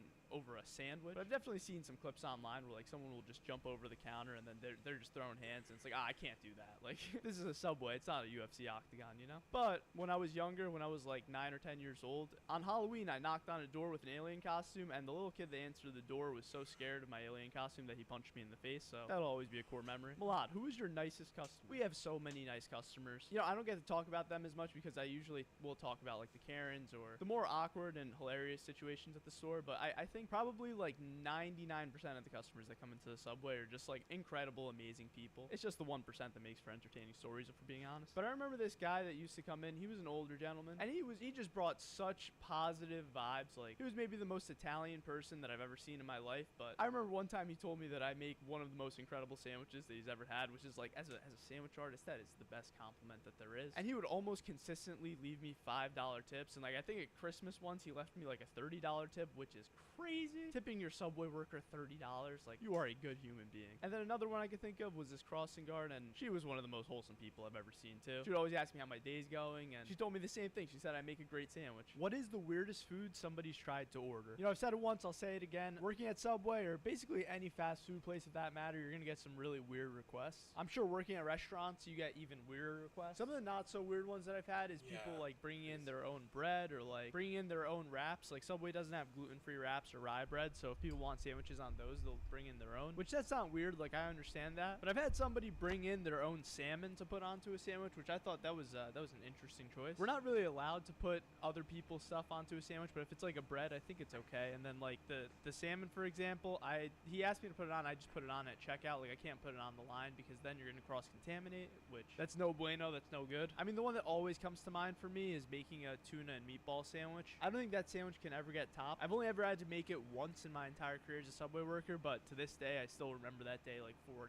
years ago. I think other weird requests that we get is people that want all the sauces, or sometimes they'll just ask for everything, and then I, of course, I'm gonna say, you even want every meat, and most of the time they're like, no, I don't want every meat. But then I've had one guy where he was like, yes, give me every meat. And I was like, are you serious right now? Like, do you see how many meats are in front of us right now? So we settled, and I gave him every cold cut meat because, you know, that makes sense. It doesn't really make sense to have like tuna, steak, chicken teriyaki all in the same sandwich. I mean, that would be atrocious. And then also early on in my content creation journey, I did a series where I tried a bunch of, let's just say, weird sandwiches from the comments. I mean, some of them were just straight up crime. Like, one person wanted me to toast the sandwich 8 times, and it was just like a completely burnt piece of bread. And then another one was the everything sandwich. I mean, early on in my career, I made the everything sandwich maybe like 2 or 3 times. And well, there was one time that I told you guys that I would eat the everything sandwich if I hit like, I think 100,000 likes on a TikTok, and that TikTok hit 1 million likes, so I ate the everything sandwich. That was torture. I still remember that day. But yeah, there's always weird sandwiches coming in, and you never really know what people are gonna ask for, if we're being honest. Do your parents still own the Subway? I've gotten this question so many times because I've definitely slowed down on the amount of Subway videos that I've been creating. Yes, my parents still own the Subway, and it's still there every day, 24/7. Well, not 24/7, but it's there 7 days a week. Like, we didn't shut anything down, but I think people often get confused because sometimes they talk about our old Subway, which we did end up shutting that one down. That was about like 2 or 3 years ago. Unfortunately, because of COVID, that store had to be shut down, and well, to this day, it's still standing there. So who knows? Should I reopen that as something else? Maybe I open like a donut shop for a day, or maybe another Subway. I don't know. I think the sky's the limit. But no, the original Subway, it hasn't closed down. It's still there. My mom's running that place to a T. She's got awesome people helping her, and I go in to help every now and then as well and film some cool videos for you guys. I'm blessed enough now where I get to not have to go into the Subway 30 to 40 hours a week. week and work, you know, like normal long shifts, but I'll still go in to make some like sandwiches, and like even if I feel inspired one day, I go in and I'll make like 10 or 20 sandwiches for homeless shelters, or like I'll make some cookies and, you know, just kind of have as much fun with it as I can, while obviously, you know, helping my parents and all that fun stuff. I don't know when, if ever, that Subway will shut down, but there's no plans of it anytime. She scammed me. Malad, have you ever been scammed by a Karen before? Well, today I'm going to tell you about 3 times I've been scammed in my life, starting with the time I was scammed by a pretty rude customer. So one day while I was working at the shop, this lady walks in, and at first she was extremely kind to me. She asked me like how my day's going. We're making small talk, and eventually I just give her a sandwich and say, have a great day. Now she wanted to eat the sandwich in the store, and as she was eating the sandwich, all of a sudden I just hear from the back, like almost like a gasp or like a loud scream. It was literally like, almost like something out of like a movie or a cartoon. But I go up to the front of the store to make sure like everything was okay, and then all of a sudden I just see her very angry and like almost throwing her tray of food back at me with like literally an inch left of sandwich, and she says to me, I need a refund right now. I go, is everything okay? Like what happened? And she pulls a hair out of the sandwich that's like extremely long, and it's a dark color piece of hair, and her hair was a dark color. I think you could see where I'm going with this. She basically had told me that she found a piece of hair in her food, and immediately I was like, you know, like, I'm so sorry this happened. I believe you. Like, I'm gonna make this right. And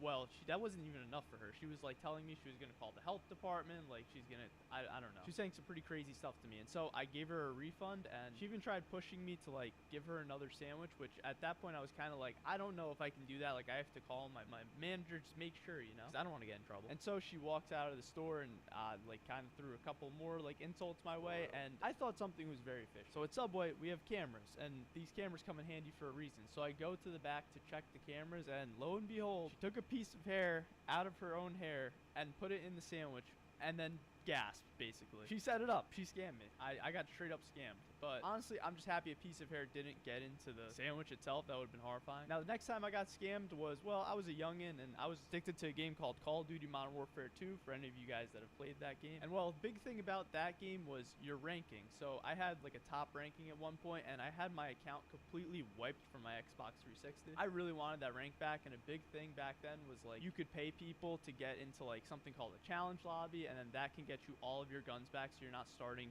basically from zero on a brand new account. And so I found this guy on the internet, and I was like, hey, can you, actually I didn't even find him. I think he messaged me on Xbox, and he saw I was a low rank in one of the lobbies, and messaged me and said, hey, I can get you your rank back. It's just gonna cost 1,600 Microsoft points, or $20 at the time. Now in my mind, I'm thinking to myself, do I really want to play another like 40 hours just to get all the weapons back in this game that I already worked so hard to get? So I'm like, you know what, I believe you, sir, let's do it. So I vividly remember this. I walked to the 7-Eleven that's like a mile away from my house. I buy the Microsoft points, I walk back home, and I give this guy the code, and he blocked me on Xbox, and I never heard from him again. So I lost 20 bucks, and that was probably like a week or two of my savings at the time, at like 12 years old or however old I was. And well, I think the worst scam story I've ever experienced also came when I was kind of young. So I've been building like social media pages for a while. Like I was 12 years old trying to build meme pages on Vine. Vine is an old short form platform, in case you have no idea what I'm talking about. It was a legendary platform, RIP Vine. But anyways, pretty early on, I built one of my pages to about 20,000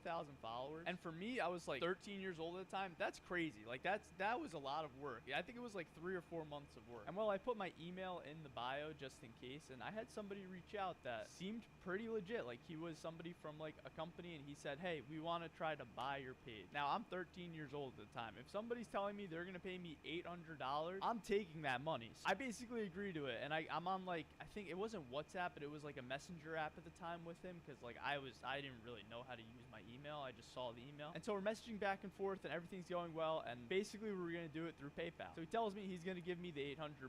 I just need to give him access to the account first, and well, I think you could see where this is going. I give him the login. He immediately changes the passwords on me, and then blocks me on everything. And of course, I never got my $800. So I think the moral of the story today is to watch out for scammers, and don't trust everybody you meet on the internet, and to like this video and watch this next one, because YouTube thinks you'll really enjoy it.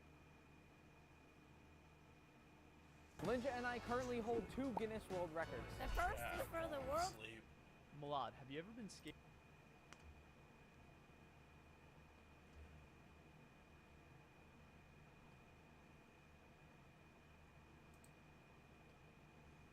Over the past few years, I've filmed thousands of videos working at my parents' Subway, and over again, I get the same exact comment. It's usually a variation of this: why would anybody in their right mind work fast food or be proud of it? Now, by no means am I saying that I'm proud to have been a fast food worker. I mean, if you don't know me, I primarily made a living off of doing content creation at my parents' Subway shop, and I worked at my parents' Subway shop for 6 years while also going to college and attempting to build multiple businesses, which all failed, I'm not gonna lie to you, except for this one thing called content creation that I'm doing right now. But basically, I've been seeing this trend all over the internet with especially content creators that are in the fast food niche, where their comments are calling them out, being like, you shouldn't be proud to be a fast food worker, why are you recording your job, get back to work. And the classic, just put the fries in the bag, bro, which, you know, I think that's kind of funny. But, you know, I do think that this begs a much deeper conversation about how prideful people become of their work, and not just that, but also how much people shun others for doing a job. I mean, when I worked at my parents' Subway, it was during my high school years and also throughout college, where I was also going to school for computer science, and I had a 4.0 GPA. Not that I'm bragging or anything, but I'll just never forget when a mom came in with her son and she said to him, hey, make sure you study hard and go to college, otherwise you're gonna end up like this guy. Literally right to my face. And I wanted to say so badly, ma'am, I am going to college and I have a 4.0 GPA in computer science, which nowadays I don't know if that's that big of a flex. Computer science is kind of out of the way, but AI is literally taking all of our jobs. But anyway, the point still stands. Like,